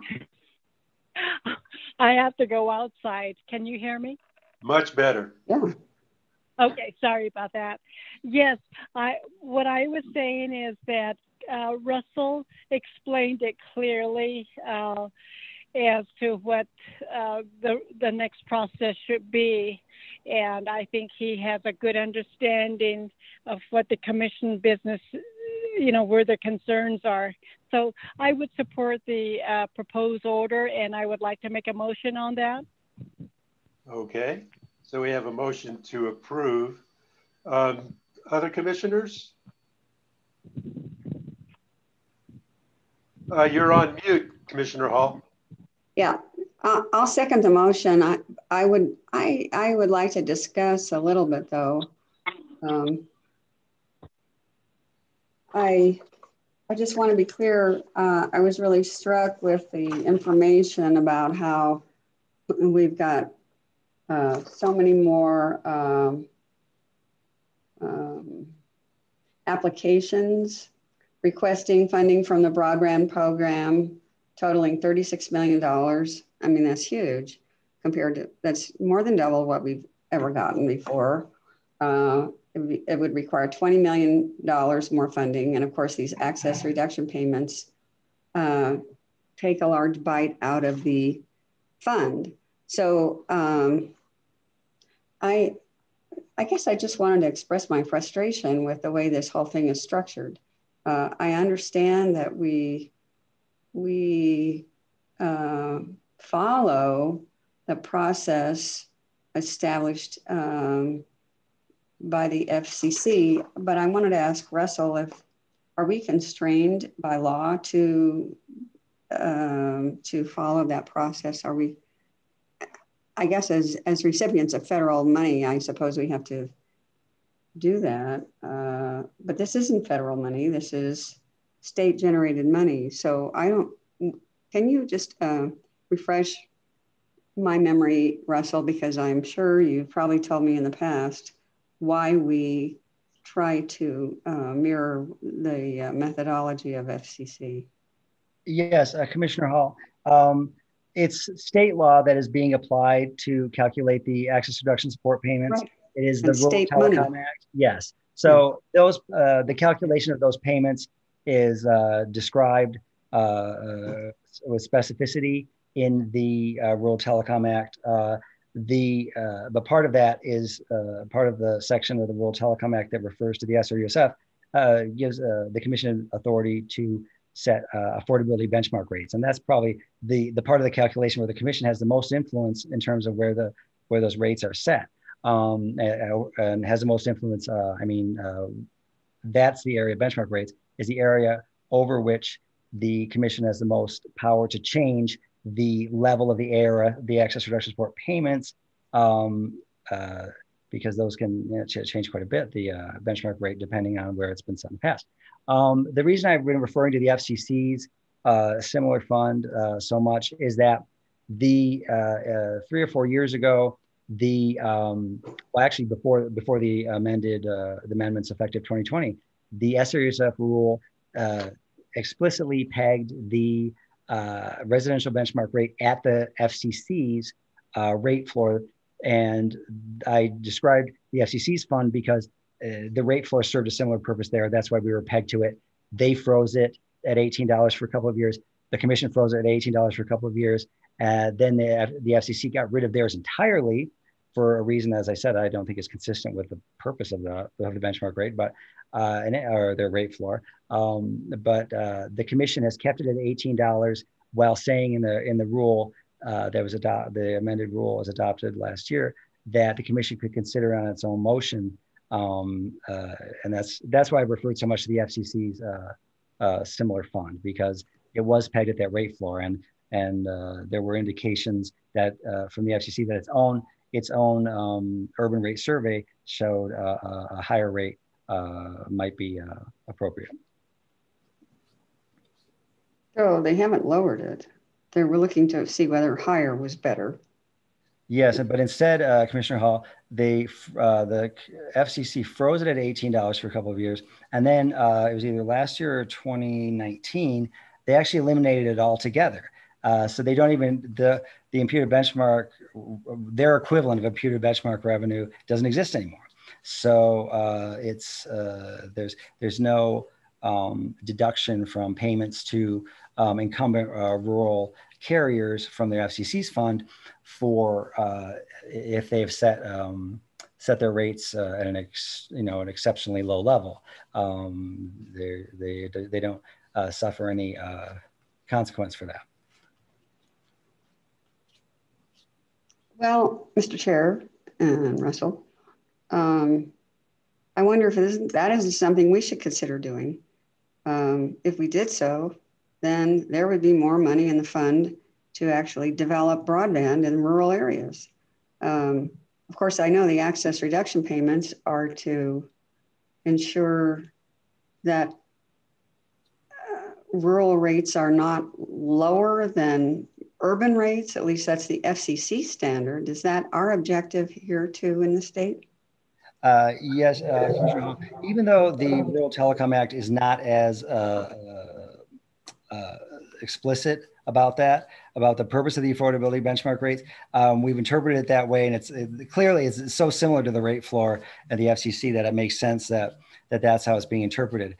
Because, as I said, the high cost fund, which the access reduction support is similar to in the sense that it's supporting rural ILECs for what's considered to be service that's just of a higher cost, but only subsidizing it down to the extent that rural rates would be higher than urban rates. In other words, it's trying to account for and subsidize for the higher costs of rural service without taking rural rates below urban rates, just trying to equalize them.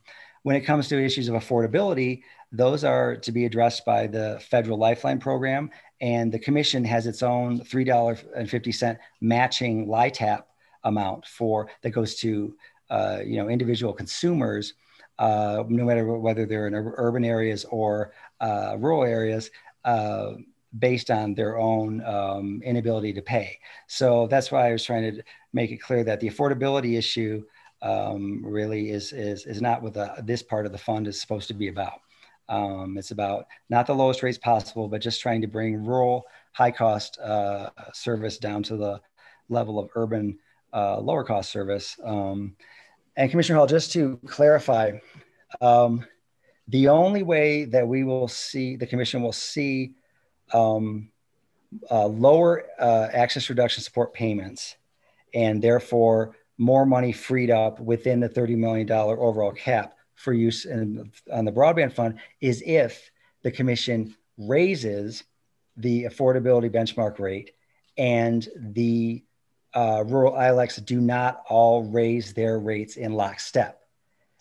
Because currently there's essentially no imputed benchmark revenue and thus no reductions to the access reduction support payments, because all of the rural ILECs are setting their rates at $18. There may be an exception here or there, but it's very small. So essentially, there's no imputed benchmark revenue right now. It's the same situation as if the whole concept were removed, which is what the FCC did.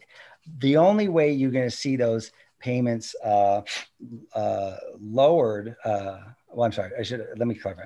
The FCC didn't get rid of that imputed benchmark, but essentially they zeroed it out. So there's no deduction.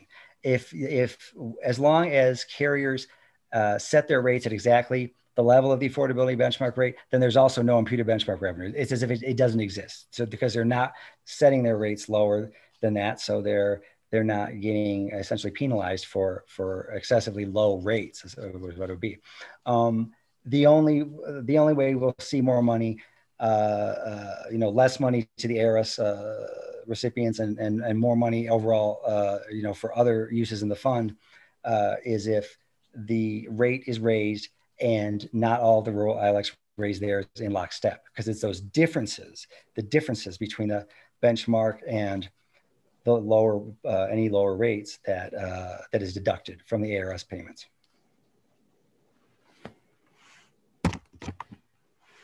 What was the consequence at the FCC when they eliminated the floor? What happened out in the broadband development arena? Commissioner Hall, we could ask staff that question to give a comprehensive idea of that. I really don't know how much was, essentially you wouldn't be freeing up money. Remember, this is, but what the FCC did was to eliminate something that was a potential reduction to payments to the incumbents. So if they were already at those rate levels, then at the rate levels of the rate floor, and then there would be no change at all. It meant the same payments would continue to go to those incumbents. It meant no freeing up of anything. Does that make sense? It's the same situation. I couldn't understand what you said. You said, well, by eliminating the floor, I assume that meant that there were no, that they were free to reduce the access reduction payments to zero. And I was wondering, what did they do? No, actually, Commissioner Hall, what actually happens is that the access reduction support payments, or the equivalent at the FCC level, would be the same, because the affordability benchmark rate, what it does is the more of a difference you get between the affordability benchmark rate being above any of the particular rates that are being charged by the rural carriers, is the difference. That difference is subtracted from payments. So when you get rid of essentially any kind of imputed benchmark rate or imputed benchmark revenue, which is what the FCC did, you're getting rid of a potential, and probably in many cases actual, subtraction from those payments. So they said, let's keep those payments high, because we don't want to see rural ILECs raise their rates accordingly, because their own data indicated that $18, which they had frozen it at for years, was probably too low. They probably would have been raising it at the FCC, and they probably would have seen many rural ILECs raising it accordingly, raising their rates accordingly. Well, in any case, I guess they should go on with the investigation. So I seconded the motion. We can proceed. And that's all I have, Mr. Chair. From commissioners, questions? Okay, Russell, let's take the roll. All right, Commissioner Maestas. Aye. Commissioner Hall. Aye. Commissioner Fishman. Aye. Commissioner Byrd. Aye. And Commissioner Vicente Aguilar. Aye. The motion to adopt the proposed order is passes 5-0. Okay. So I believe we already covered item 9. We're on to item 10. in the matter of an inquiry into amendments to update PRC rules 17440.9 and 17.9592. Potential initial order. Judy, please take it. Yes. Good morning, Commissioner Fishman and members of the commission. This matter comes before you today upon Commissioner Fishman and Commissioner Maestas's motion to open up a notice of inquiry into amendments to NMPRC rules 17.5.440 NMAC and 17.9.592, which I'll refer to as Rule 440 or Rule 592. The reason the proposed order gives as background for this inquiry is that in the past decade or even longer, there have been numerous changes in the amount and type of generation and storage resources that have been added to the portfolio of resources used by New Mexico investor-owned electric utilities to provide electricity to their customers. The addition of renewable energy resources to an IOU's portfolio has been in response to many factors, including but not limited to the cost of renewable energy resources decreasing and law changes to the Renewable Energy Act, the Efficient Use of Energy Act, and the addition of the Energy Transition Act. For these reasons, the Commission has reviewed its Rule 440 and Rule 592 and have identified areas that may need to be updated in to respond to the changing portfolio of resources used by IOUs to add renewable resources. Rule 440 pertains to extensions, improvements, additions, and cooperative agreements between or among utilities. And it applies to electric, gas, water, and sewer utilities subject to the jurisdiction of the Commission. It was promulgated over 8 years ago on May 15th, 2013, and it has not been amended since. It has thresholds for reporting requirements for those utilities. This inquiry would find that the specific dollar amounts are outdated and require a reevaluation. In addition, Rule 440 has certain thresholds for reporting requirements. Given the ever-evolving utility industry and duration that this rule has been in place, this proposed order would find that it's appropriate to reevaluate those thresholds. In addition, it appears that Rule 440 is informational only, and it does not contain instructions for Commission staff to follow up with the filings. This proposed order would find that Rule 440 could be enhanced to be more than simply informational. Rule 592 pertains to the location of large capacity plants and transmission lines. It was adopted in 2004, and it applies to all persons seeking to construct a large capacity plant, whether or not owned or operated by a person that is a public utility subject to regulation by the Commission. And it also applies to transmission lines in connections with such plants on a location within New Mexico. The stated purpose of Rule 592 is to specify the contents of the application for approval of the location of a large capacity plant or transmission line pursuant to NMSA 1978, Section 6293. As I stated before, it was promulgated in May of 2004 one provision we've talked about a lot recently is entitled Safe Harbor. That was amended in 2011. This proposed order would find that a number of the terms used in Rule 592 regarding location approval and safe harbor provisions could be clarified to provide better guidance to entities and more specific and useful information to the Commission through the location approval process. In addition, the proposed order would find that the existing Rule 592 does not require a public utility to actually have to formally assert a claim of safe harbor exemptions, which might lead to the Commission being unaware of a project that for which safe harbor was claimed until the public utility actually applies to seek cost recovery.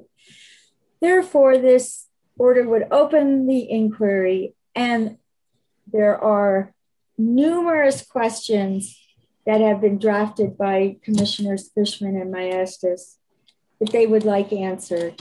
And I could go through each question, but they're contained in the memo and the order, and I stand for questions.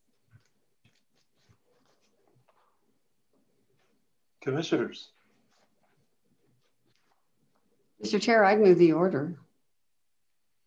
Okay. I'll second.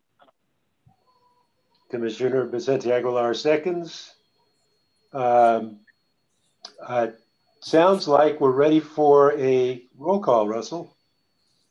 All right, Commissioner Byrd. Aye. Commissioner Fishman. Aye. Commissioner Maestas. Aye. Commissioner Vicente Aguilar. Aye. And Commissioner Hall. Aye. The proposed order is adopted 5-0. On to item 11. Docket 20-205 UT in the matter of the temporary moratorium on residential utility disconnections during the time period COVID-19 pandemic emergency orders are in effect as authorized by 179560, 1710-650, and 1712-760 NMAC. Potential order. Judy.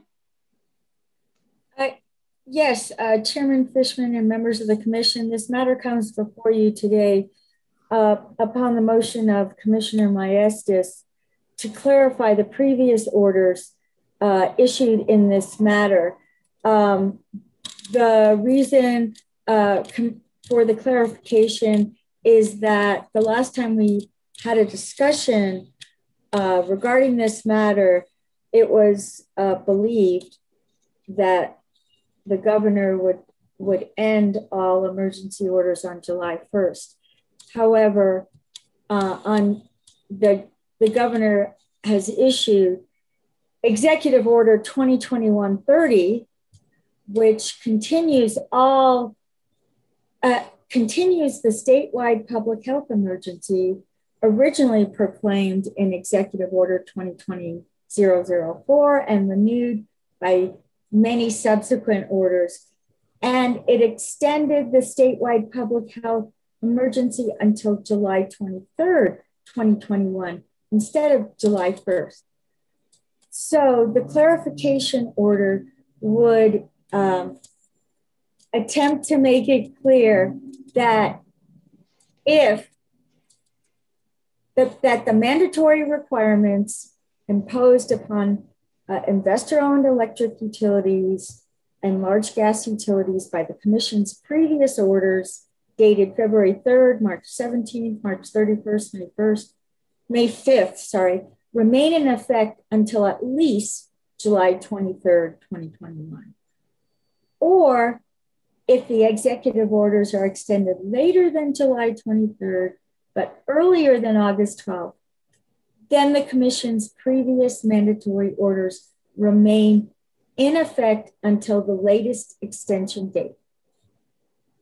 If the executive orders are not extended after July 23rd, or if they're extended to a date later than July 23rd, but earlier than August 12th, then between the latest extension date of the governor's executive orders and August 12th, the commission's previous mandatory requirements should be voluntarily complied with by the investor-owned electric utilities and the large gas utilities until August 12th, 2021. And I hope that makes sense, and I stand for questions. Questions from commissioners? Do I have a motion? I'll make the motion, Mr. Chair, to accept the potential order provided by Judith. Okay, we've got, I will second. And any further discussion? Okay, Russell, please take the roll. Commissioner Hall. Aye. Commissioner Maestas. May have lost, I'll come back to him at the end. Commissioner Byrd. Aye. Commissioner Fishman. Aye. Commissioner Vicente Aguilar. Aye. Now try Commissioner Maestas once more. Commissioner Maestas. Okay, so the motion to adopt the proposed order is adopted 4-0. Okay, now we're on to discussion and potential action. And discussion and potential action regarding the application to Senator Heinrich's office for $200,000 to fund experts to assist the PRC with interconnection, community solar, and grid modernization policymaking and implementation. And Russell, you and Arthur, please take it away. So, Mr. Chairman, Commissioners, I just have a brief introduction. Art is not giving any presentation, but to the extent that you have any questions, I'll probably refer them to Art because he really, I think, initiated this and was aware of it and tried to draft an application with input from others on the community solar action team to come up with the most compelling application possible. First of all, after I sent you the memo on on Friday, we do receive information indicating by email that the commission has missed a deadline for this funding, but there will be additional opportunities in the future, we've been assured. So it seems worth going ahead and submitting this application to Senator Heinrich's office at this time, if the commission is interested in the application at all. Art became aware of this, I believe, and he can provide more information on that if the commission is interested. With regard to this opportunity, for this federal funding, and that Senator Heinrich's office specifically was accepting applications for federal funding. This would be funding to support the commission's efforts in policymaking on particularly community solar. That's what's emphasized in the application, but it's also mentioned the interconnection rulemaking and grid modernization as well, which are of course interrelated.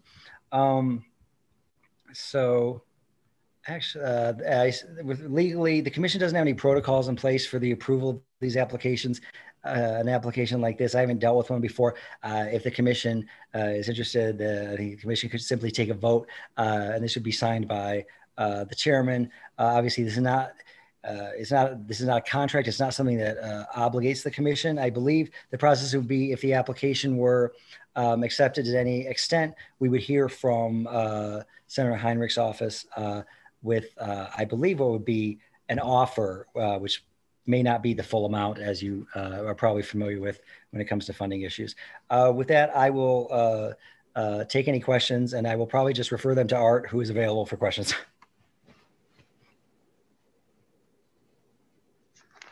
So I guess I'll start with a couple of questions. So we've got, did they specify any future dates of funding that will be open for applications? For instance, is the time frame this year? Mr. Chairman, that's a good question because the email only said there will be further opportunities or future opportunities. So I don't know what timeline that would be. Okay. Art might have some input. Chairman Fishman and commissioners, good morning. We don't have any specifics, and unfortunately, we've been lacking specifics throughout this whole process. The original application would have fallen under the congressionally directed allocation of funds, otherwise known as earmarks for various committees. And these are requests directly from the lawmakers to be inserted in budgets. Unfortunately, the Energy and Water Committee requests needed to be filed by June 22nd, and we didn't find out about this until June 21st. So we went ahead in formulating the application anyway. The indication from Senator Heinrich's office is that there may be other opportunities, and what might they be? Well, if an infrastructure bill was passed specifically, that might present an opportunity. But other than that, we don't have any specifics on dates. Okay. And this would have been for fiscal year 2022 and the federal budget beginning October 1st. So we would still hope for that. Okay. And second question, point of clarification. And you've run by me the applications. As I understand the applications, they're basically to fund interconnection and grid modernization with the idea that those things need to be in place for community solar to get in place. It's not to directly fund anything that's directly under the community solar docket that's currently open. Is that correct?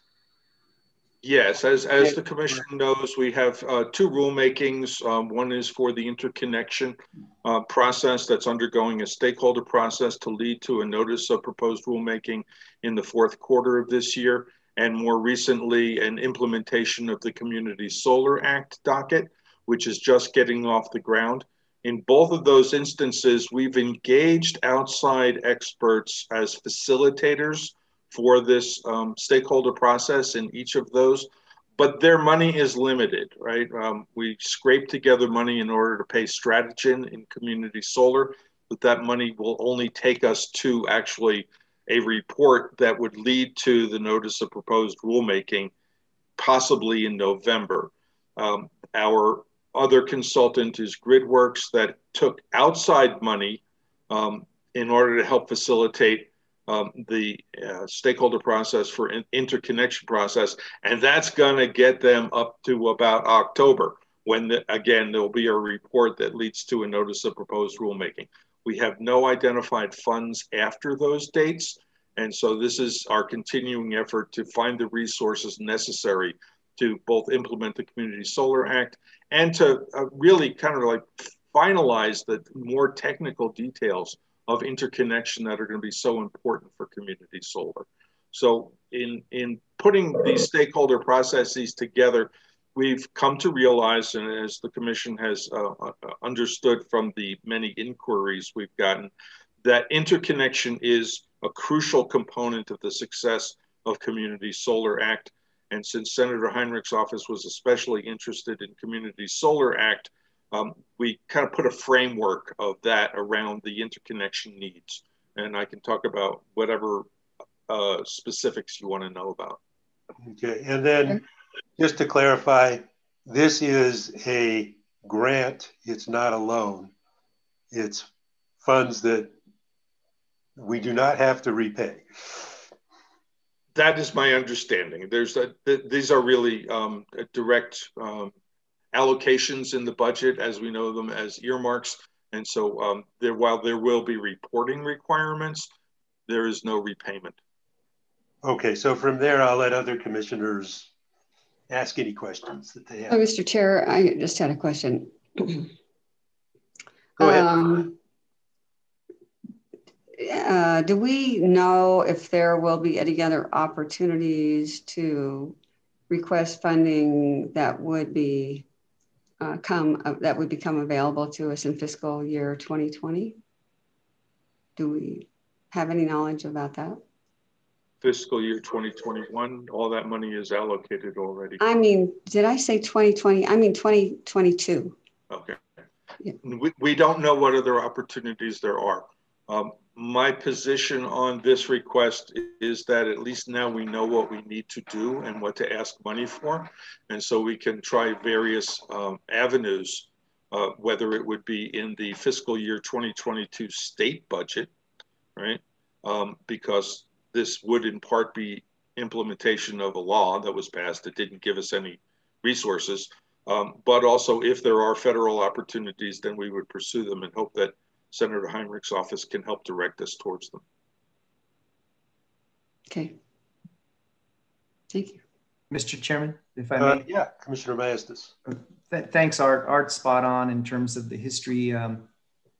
There was not a lot of information. It was kind of late in the game.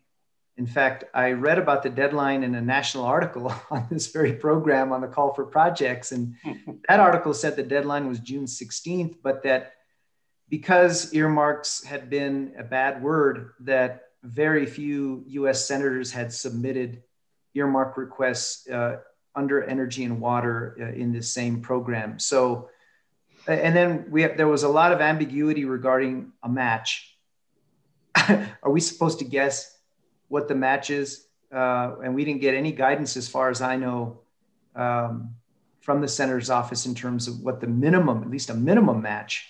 And so I think that presented challenges to us in defense of this proposal. So we missed the opportunity. There could be additional federal funding opportunities. We should send this over, but what we have here, as Art said, is, okay, we have a plan now for community solar and grid mod implementation. What I'd like to see us do is get the $500,000 loan that we have pending just for community solar implementation and come up with a comprehensive plan that may include temporary positions, contract positions, as a means to make recurring appropriation requests on the state side through the state legislature. We can really build this into a comprehensive remake of the agency. And so we ought to employ a more redundant strategy of state funding and federal funding. So I think we have great opportunity here, and I want to see us leverage the full amount of the $500,000 loan to put pressure, as I think I said that before, turn the tables on the legislature and put pressure on them and say, hey, you gave us this loan.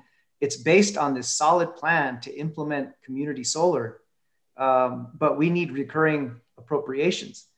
And so I think we need to do that. It's going to be a tall task, but this could be a major catalyst in us to really remake the agency and truly prepare us to implement all these unfunded legislative mandates. Good. So Arthur, I know in our discussions, you pointed out that in putting together this proposal for Senator Heinrich's office, it has the dual salutary effect of putting together our plans for the $500,000 loan and asking for resources in general. Is that pretty much still the case? Yes, and I think that we have to be very clear about what the limitations on that loan money are. It was my understanding that this was made available to the commission to implement legislation that was passed during this past session, although there will be probably more requirements and more bills in the future. It would be nice if that loan were turned into an allocation, an actual budget allocation. But I think that we have the beginnings of the argument to the budget committee that these are the things that need to be done, and they are threatened. I mean, literally, they are threatened if we don't have the resources to do them. And the Community Solar Act has hard deadlines. And although we've begun the process, it's clear that the resources that we're devoting to it will not be enough to carry us through to April 1st of next year and beyond in the administration of the program. And those are the things that we're trying to identify sources of revenue for.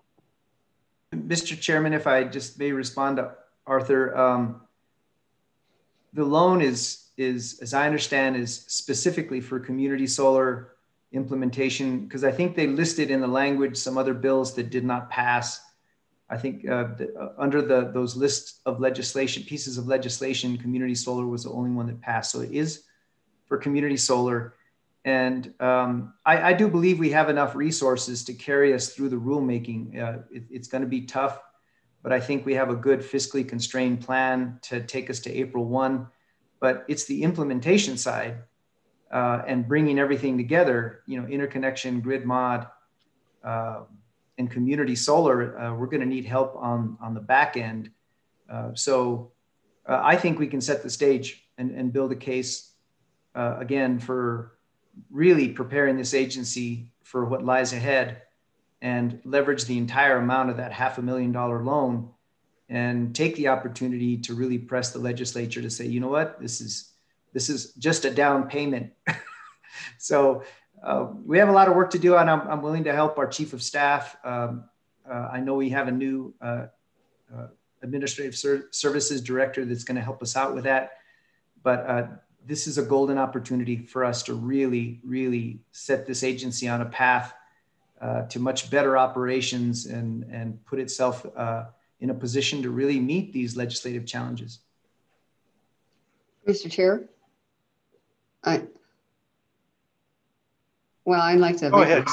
Yeah, I'd just like to follow up on what Commissioner Maestas and Arthur were saying, especially Commissioner Maestas. It does sound like a good opportunity to make that case. And I'm certainly willing to help too. And it seems to me that it's a good time to be starting to advance our reasoning before interim committees that would be able to be effective in helping us in the session in the wintertime. But the time to start is now. That's the sort of advice I've heard in the past too. So I think we should get on it. I think it sounds like even though we missed a deadline, which we only knew about, the day before, it was still a great impetus, a springboard for us really to develop this documentation. And I think we should push forward with this.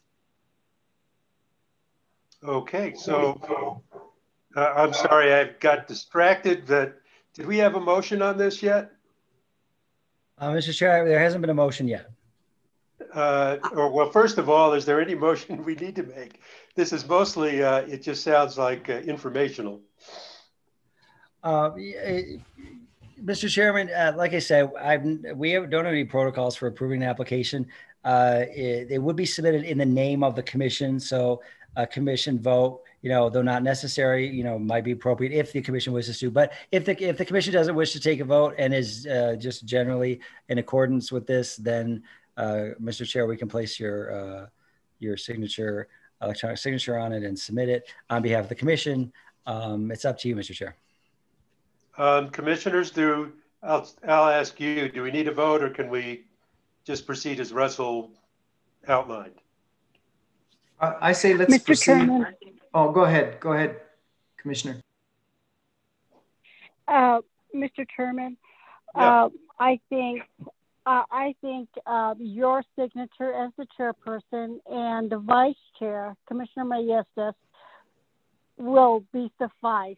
And I don't necessarily think it's a vote that's going to be needed.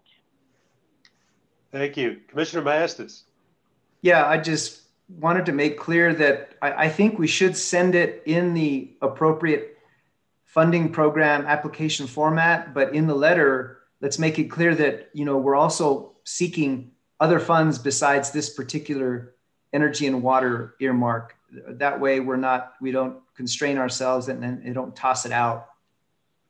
Before anything went out, I would be sure to copy all the commissioners so they could, make any tweaks that they felt might be needed. So that'd just be a matter of process, and be sure we're all on board. Mr. Chair. Commissioner Hall.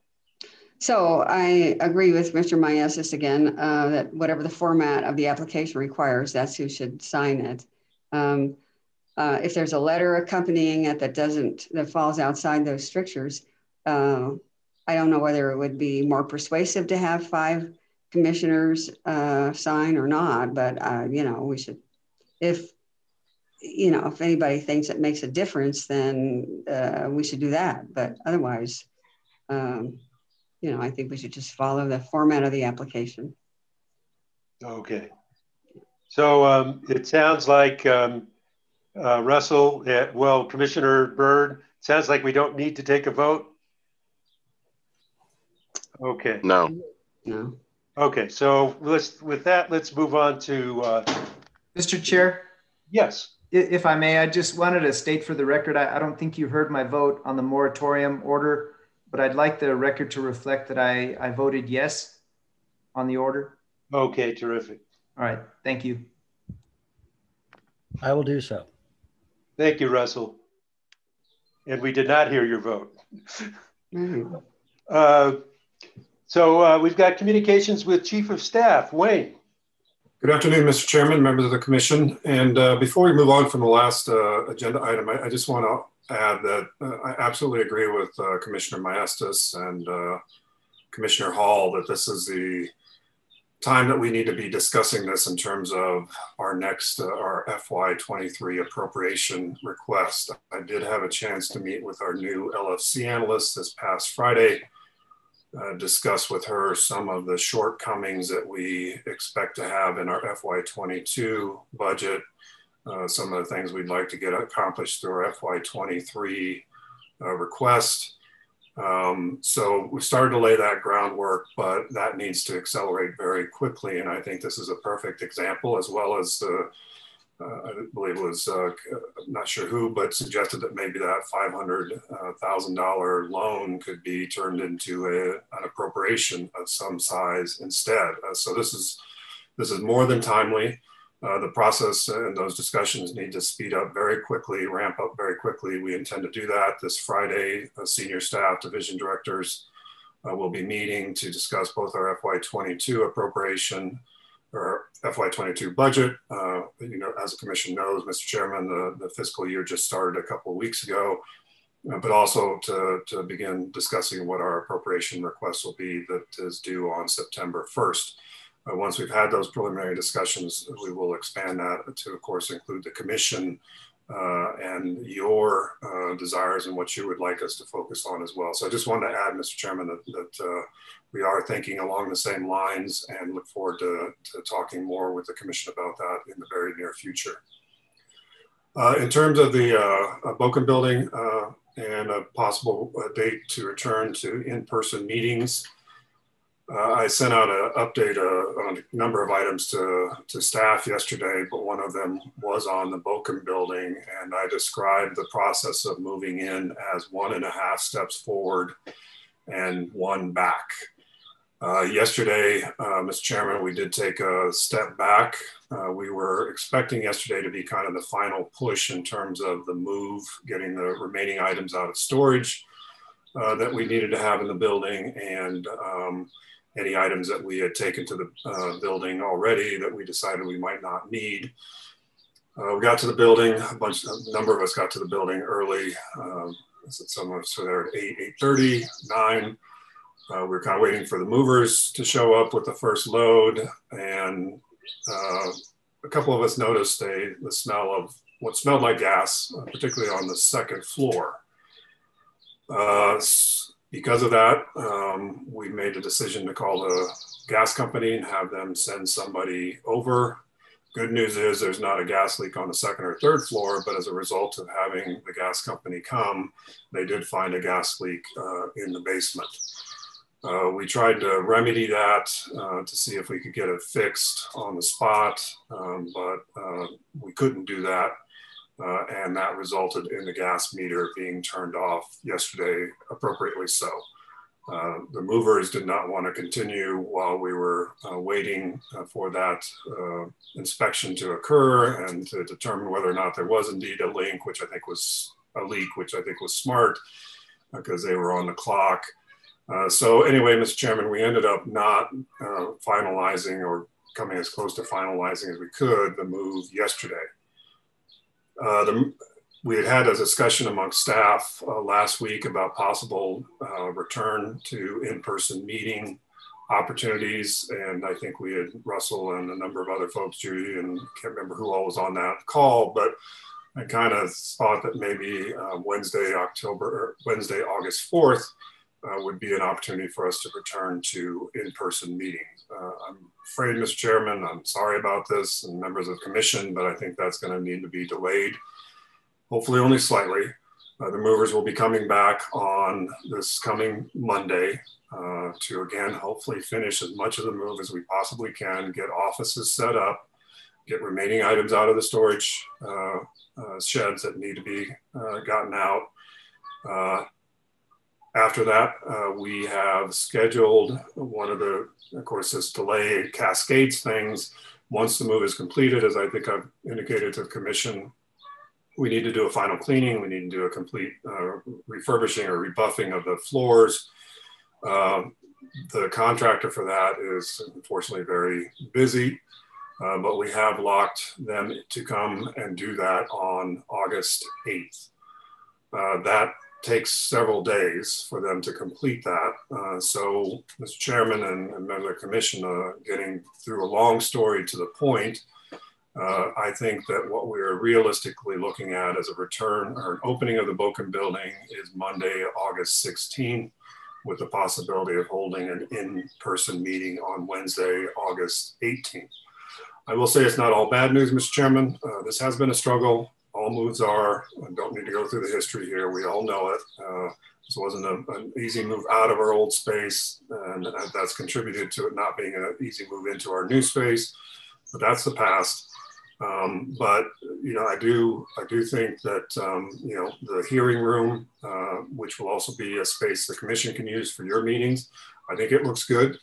The mail room is up and functioning in the building. We have key cards for anyone who wants one, including commissioners. We can get those to you so you can enter the building between now and when it's actually open to the public.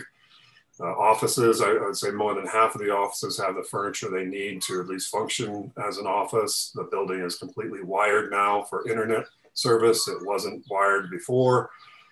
So despite some of the steps forward and some of the steps back, we still are making some grinding progress on getting us situated into the building. But with that, Mr. Chairman, certainly any other staff that were on that in that meeting earlier or last week to discuss possible return to in-person meeting dates can speak. I know we've reached out to the Attorney General's office to make sure that with the expiration of the public health order, that we're not running into any issues with them wanting the commission to be back sooner than we think we can be back to in-person meetings.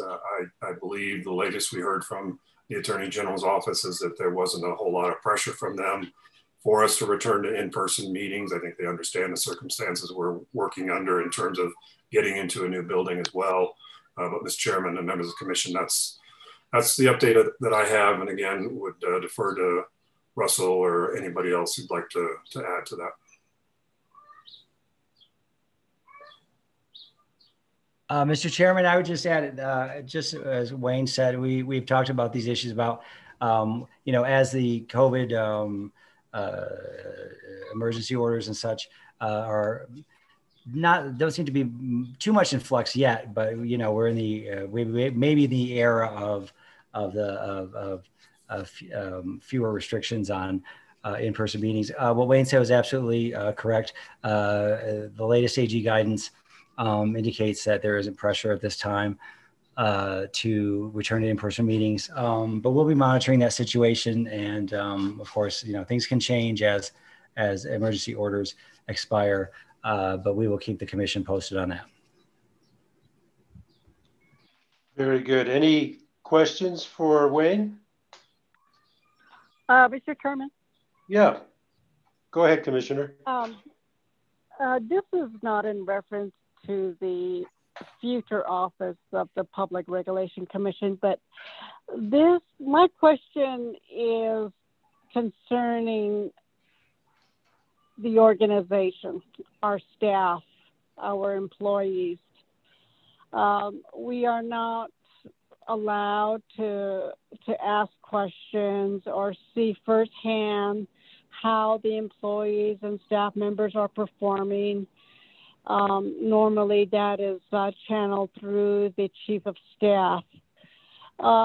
Wayne, I know that you've been working very hard and taking care of a lot of issues, but my concern is about our staff members. It's a unique situation. Everybody is still working remotely, and I know that I'm sure you are communicating with them through the division directors meeting. Can you give us a glimpse where things are? Are we not seeing things that we understand from the public perspective? Because we tend to hear, we like to hear from the chief of staff where things are, and are there any improvements that needs to be done in certain areas? Is the training there for public safety? Is it there for the employees? I think where I'm going with this is that since the COVID-19 pandemic, we left it in the hands of the managers, and I think it's beneficial for the commissioners to hear. One statement is not good enough. We've been given, in the past, statements. Everything is good. But I'd like to hear from you as a new leader, Wayne.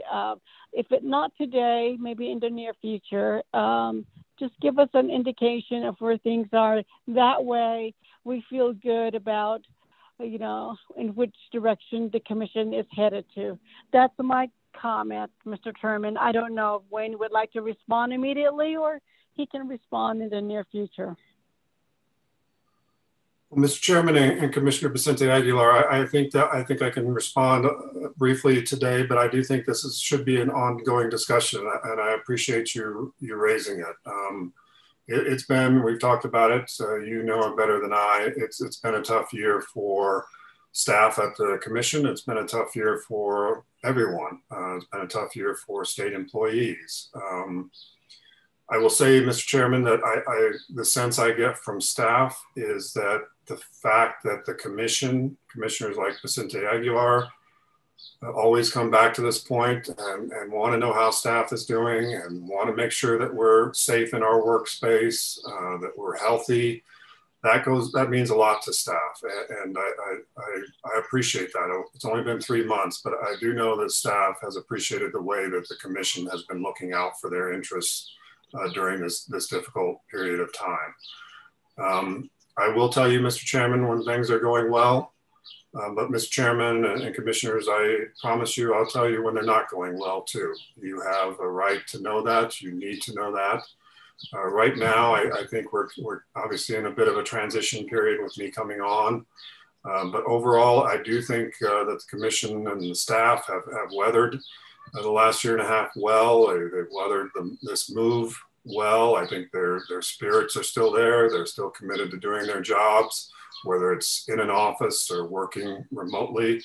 But Mr. Chairman and Commissioner Vicente Aguilar, I do hope to continue to have this discussion with you and hear from you how I can report to the commission in a way that is meaningful for you, not just telling you when things are going well, but telling you where we need to improve and working with you to make those improvements. So I look at this, every week I get to communicate with you. I appreciate that opportunity, but I've been thinking about how maybe I can structure these communications a little bit better to provide you with more concrete information than just getting up and saying, well, this is the status of the Boken building. Maybe there's actually, you get enough reading material, Mr. Chairman, I know that, but maybe there's a report that I can provide to you. You know, our new website is going to provide us with an opportunity, I think, to provide better reporting to the commission on the kind of complaints that we're hearing from the outside and how quickly we're responding to those complaints and how we're resolving them.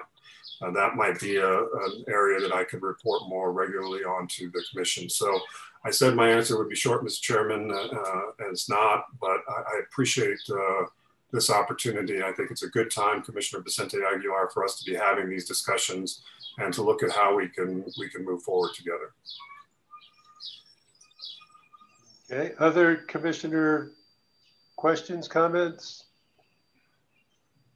Wayne, I'll just a couple things. One, I don't know if we've commented on the new website, the upgraded website publicly at the meetings. I'll just say for my part, I find it a lot more readable, a lot more user-friendly. I'm sure there'll be continued improvements as we go forward. But I think it's significantly better than what we had. And who was it who worked on that? I want to give him a special and personal thanks. Yeah, well, this is one of those opportunities, Mr. Chairman, and you'll probably hear me say this in the future as well. One of the best things about being the chief of staff is somebody else does all the work and I get all the credit. I don't deserve any credit on this. There's a number of folks that do, starting with Sarah, Miguel, and Sarah can fill in the blanks because I know I'm leaving some people out, but it really was a team effort led by Sarah to get this done and get it done in a pretty short order. Yeah, so really, really appreciate it. And it's something that had been talked about for a long time. So it was nice to see it just happen and happen without commissioners needing to divert a lot of their time because we're pretty darn busy. And it's nice to see this stuff just happen. So thank you, Sarah, Miguel, and all for getting that done. Second thing I wanted to say is in terms of staff and what we've been able to do in the last year or so, it's been difficult for us too. And one of the things that is kind of frustrating is with the transition to appointed commissioners, it's very difficult to get the ear of the governor's office or of legislators for that matter. They're all looking forward to the new appointed commission. And I'll just say that it's not that we haven't tried, but it has been extraordinarily difficult to get all the resources that we would like to get to support staff and put them in a position to do the best work they can do. And so I know it's been frustrating for staff. It's been frustrating for us. And I'm hoping in this next budget cycle, as we're kind of moving closer and people can see that things at the commission are beginning to sort of gel in terms of addressing all the future issues, that maybe we'll start to see a little more support in this next budget cycle. So great time for you to be on board doing that, and I'm glad to have you on board. So those are the only comments I wanted to make. And other commissioners, any other thoughts? Okay, so we're going to go on to communications with General Counsel. Mr. Chairman, we have nothing. Okay. Discussions with commissioners. Mr. Chairman? Commissioner Bastis. It's been a long morning, and I just wanted to briefly go over a memo I sent to all of you. It was really a trip report from my trip to Phoenix and meeting with the Arizona Corporation Commission. And the primary objective of my trip, which occurred on June 27th through the 29th, was to really investigate their use of two teams, a litigation team and an advisory team. Why? Because we have our own assistants, but we can't receive any advice from the utility division staff because their advocacy in these cases. And so our ex parte rule ties our hands in terms of the extent and the breadth of advice that we need, especially during the course of a complex rate case. And what I've learned, and I'm not going to go through all the gory details, but I did have the opportunity to meet with the executive director and the special advisor to the commission and all the major division directors. And what I've summarized in that memo is that we have many similarities with Arizona, but we have key differences as well. And one of them is our ex parte rule. Our ex parte rule is severely limiting communications with our staff in these cases. Their ex parte rule only applies to active cases, not cases that could be or may be before the commission. The other issue is we had always had a focus to build a cadre of subject matter experts in the Office of General Counsel on the advisory side of our org chart, but you know, nothing's changed since 2017. All we have is an economist position, and so I think, and by the way, Arizona Corporation Commission does not have a general counsel; they just have a legal division, and the hearing examiners they render the recommended decision and the order. But what I discovered is that using a two-team approach has great promise, I think, in our agency, but it's going to require additional staffing particularly in the utility division, possibly in the legal division. And so what I'm asking all of you colleagues, division directors, and the chief of staff is take a close look at my recommendations. And when Mike Smith comes back, Mr. Chair, what I'd like to do is, at a minimum, meet with Mike Smith and Wayne, our chief of staff, to truly discuss this, because I know that Wayne has some ideas for organizational changes. We have a lot of latitude in statute on the advisory side to reorganize ourselves as we see fit to function efficiently. And right now, the commission does not have sufficient advisory resources, and the ex parte is getting in the way of that. And so I'm not going to go through the details in the report, but I really think I see this as kind of a seminal moment in our agency and the need to really address the way we operate and the way we get advisory services. And I think this two-team approach, litigation team that's siloed, that's working on the litigation side, but then there's an advisory team, and it's multidisciplinary, engineers, economists, and in this case, in the Arizona's case, the legal division director, they consult the commission, and obviously they don't communicate with the litigation team. And so that's what I would propose, Mr. Chair, is I ask all of you to please read my report and let me know if you have any questions. But I think this concept has great promise. The only downside is I said, well, can you share your rule that outlines the employment of this litigation and advisory team? And they don't have it. This is an unwritten or an informal practice that they've been using for quite a while. And the entities are fine with it.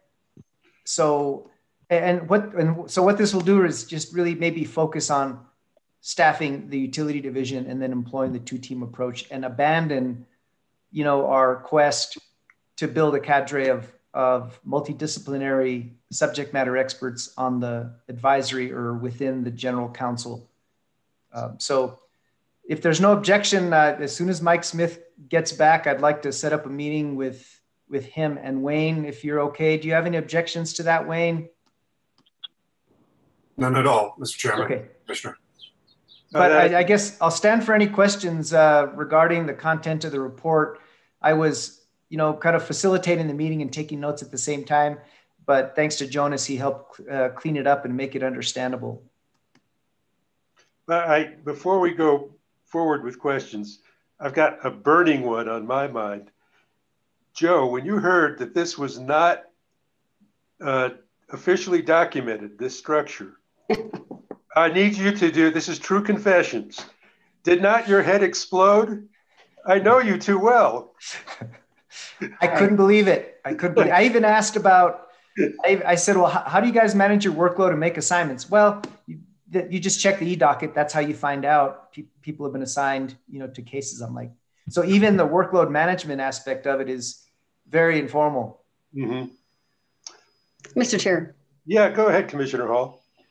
Well, I read it and I was looking forward to some discussion about it. I know it's been a long day. I won't go on, but having heard what you just said about them not having it written down gives me pause.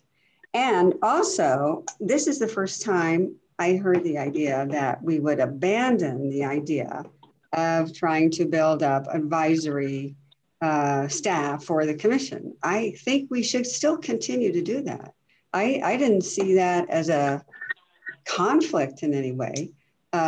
Rotation may be good, and maybe only using ex parte as it applies to current cases may be good. But I think we should look at it closely. But reading your report was the first time I realized they didn't have a general counsel's office. And instead, in each case, I think what your notes said was that in current ongoing case, whenever a case is initiated, the individual who is the chief legal attorney provides general counsel advice to the commission. As a lawyer, I have problems with that kind of structure, really, to be honest with you. So I'm not all on board with doing everything the way they do in Arizona. I think we should take a look at how we apply our ex parte rule. But I would hate to just abandon our efforts to try to build up some technical expertise in the advisory function for the commission, because that's an idea that we've been cultivating for a while. And I think at least a few people across the street from our old, where we used to be located, I guess I got to drop that expression, are on board with that. I mean, we've got some momentum. I don't know if momentum's the word, but at least we've got some comfort in the minds of some of the people in the legislature with that idea. And I don't want to give that up. I think that's useful. More is better in terms of staff, in my opinion. So while I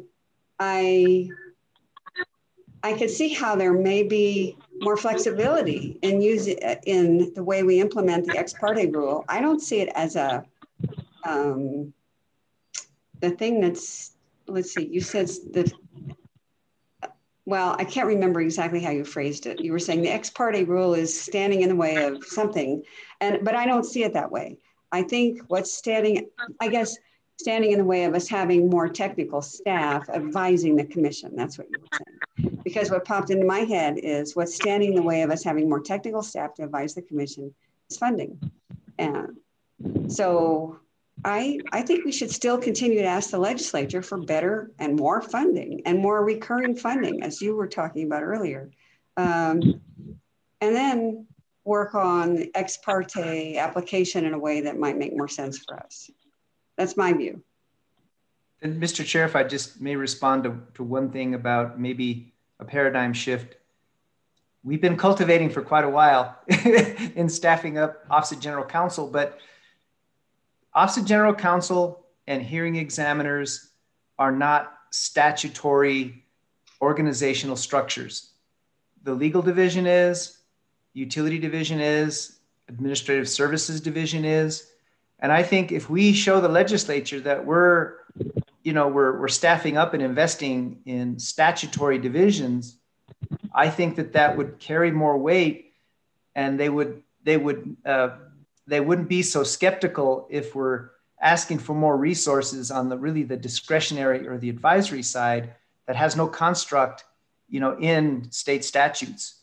So I would say, okay. But then let me finish. But look, the ultimate desire by the legislature is to strip all functions from this agency with the exception of utility regulation. And if we invest the resources and build it up and prepare it when that comes between now and 2023, I think that would be much more palatable by the legislature. And so investing in the statutory divisions, but employing the two-team approach to address the lack of advisory resources. And it doesn't look like we're staffing up and hiring all kinds of assistants. So that's part of my rationale for asking all of you to consider that paradigm shift. But I agree with you, Commissioner Hall. I mean, do we need to abandon that?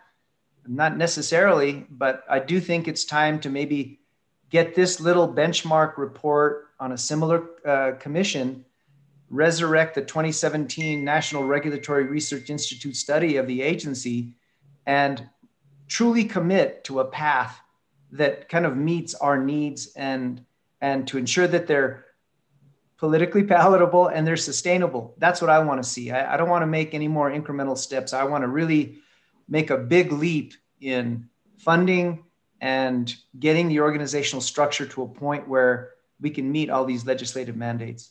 Mm-hmm. And, I think that's a good point that they're not statutorily mandated, those two offices, general counsel, and I forget what the other one was you referred to. But I wonder if we shouldn't make them, see if we can get the legislature to amend the law to make general counsel statutory. I think I wonder if it wasn't before. There has always been a general counsel. I mean, when it started, and I think in 44, I think they might have had one. If they didn't, they certainly did in the 80s when I was working there. There was a general counsel. So, and it might not have been statutory then, but it's been there a long time. And so I would advocate for pushing for that too. I would advocate for pushing for as much as we can get through whichever avenues would be effective. And then just to round up the recommendations, Mr. Chair, I did discover that they do have a legislative liaison, and we included the position description in there. Right. And they also have an internal compliance within their utility division, which I think we should investigate and consider. So that kind of rounds out my recommendations, but I'd ask my colleagues, send me, your feedback in advance of this meeting with Mike and Wayne, and even the division directors. I think this really needs to be a broad conversation, but I think initially I'd like to hear from Mike and Wayne in a one-on-one meeting, and any colleagues that want to attend, because I think the window is open, but it's closing on us. And I think we should agree on some of these changes as we go through the appropriations process for the next fiscal year. Other commissioners have comments?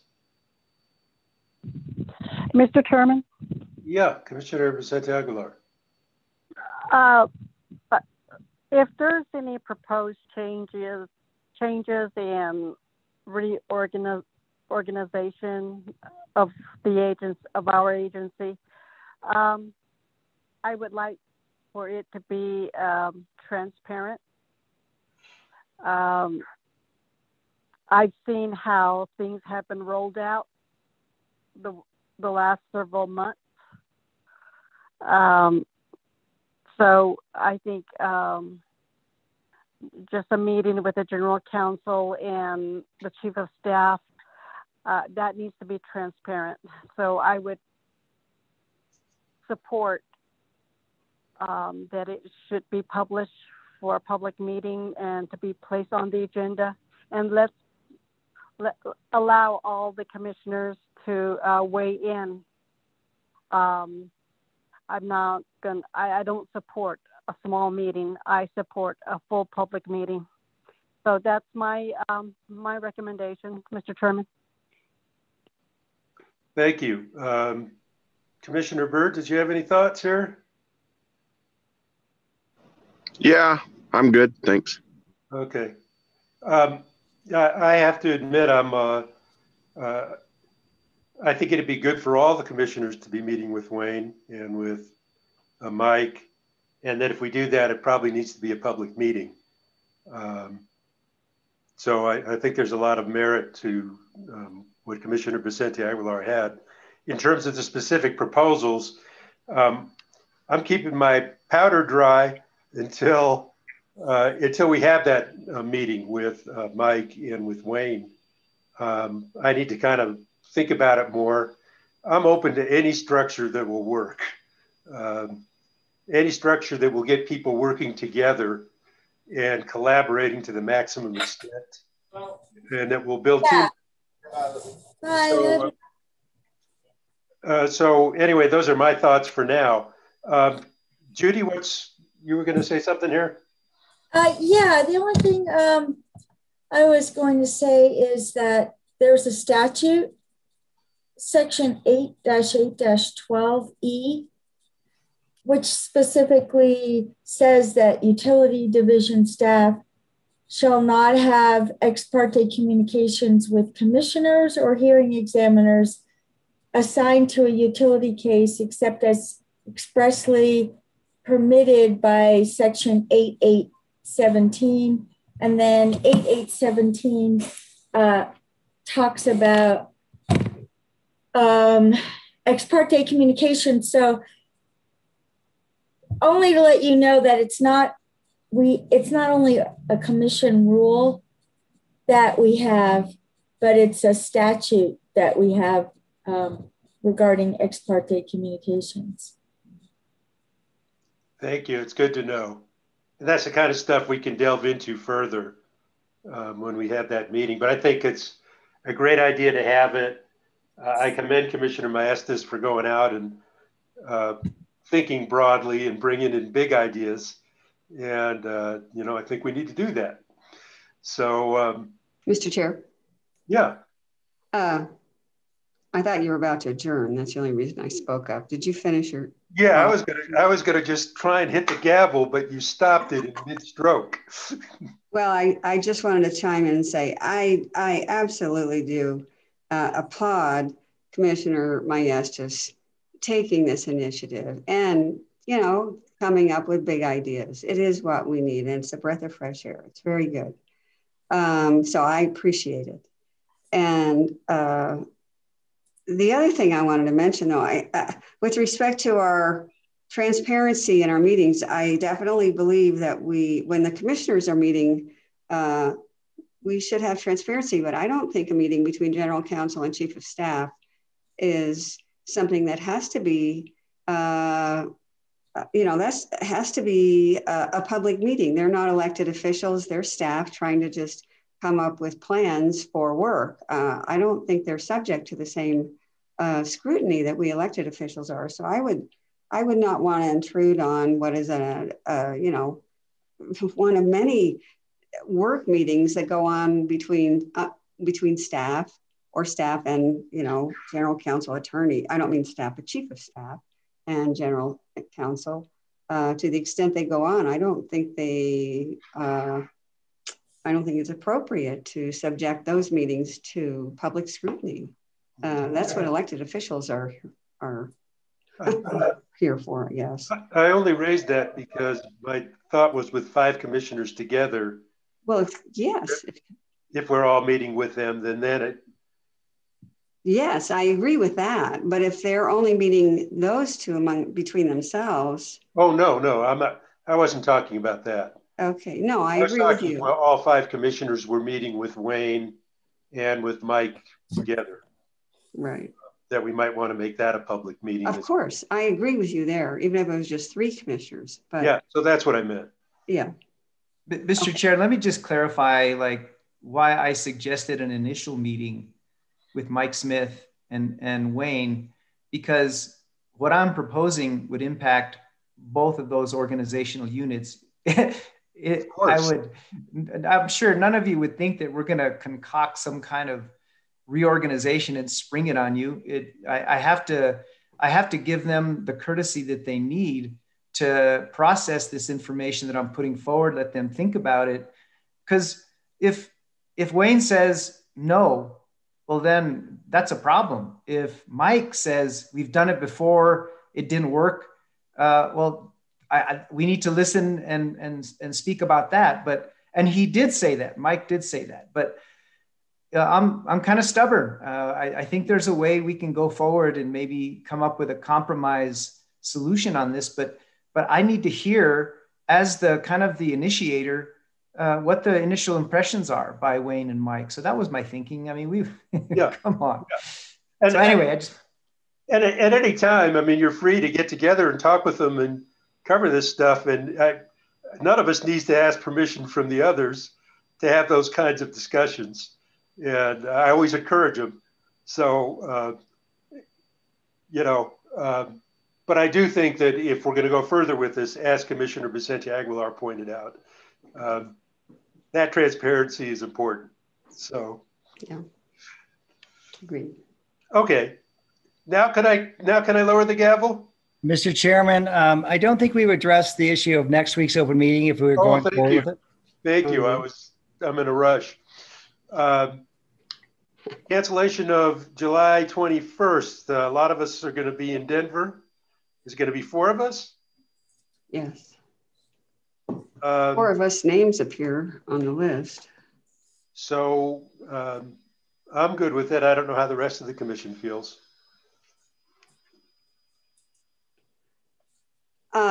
I think we should cancel it or move it to another day. But from what I heard this morning, the other day isn't really available. That's when we decided to have that special rehearing. Yeah. No, yes, on the 23rd. So yeah. I think we need to cancel it. And reluctantly, I say that, but I'd rather always move them to a different day. But we just don't have another day that week. Period. So I would agree, Mr. Chair. Yeah. Any dissent on this? Yeah, we all just want a vacation. But that's not true. We'll be working like crazy for all of you in the public out there. It's a super busy week ahead. Okay, now my head's up. I'm getting ready. We're adjourned. Thanks, everyone. Thank you. Thank you. Bye.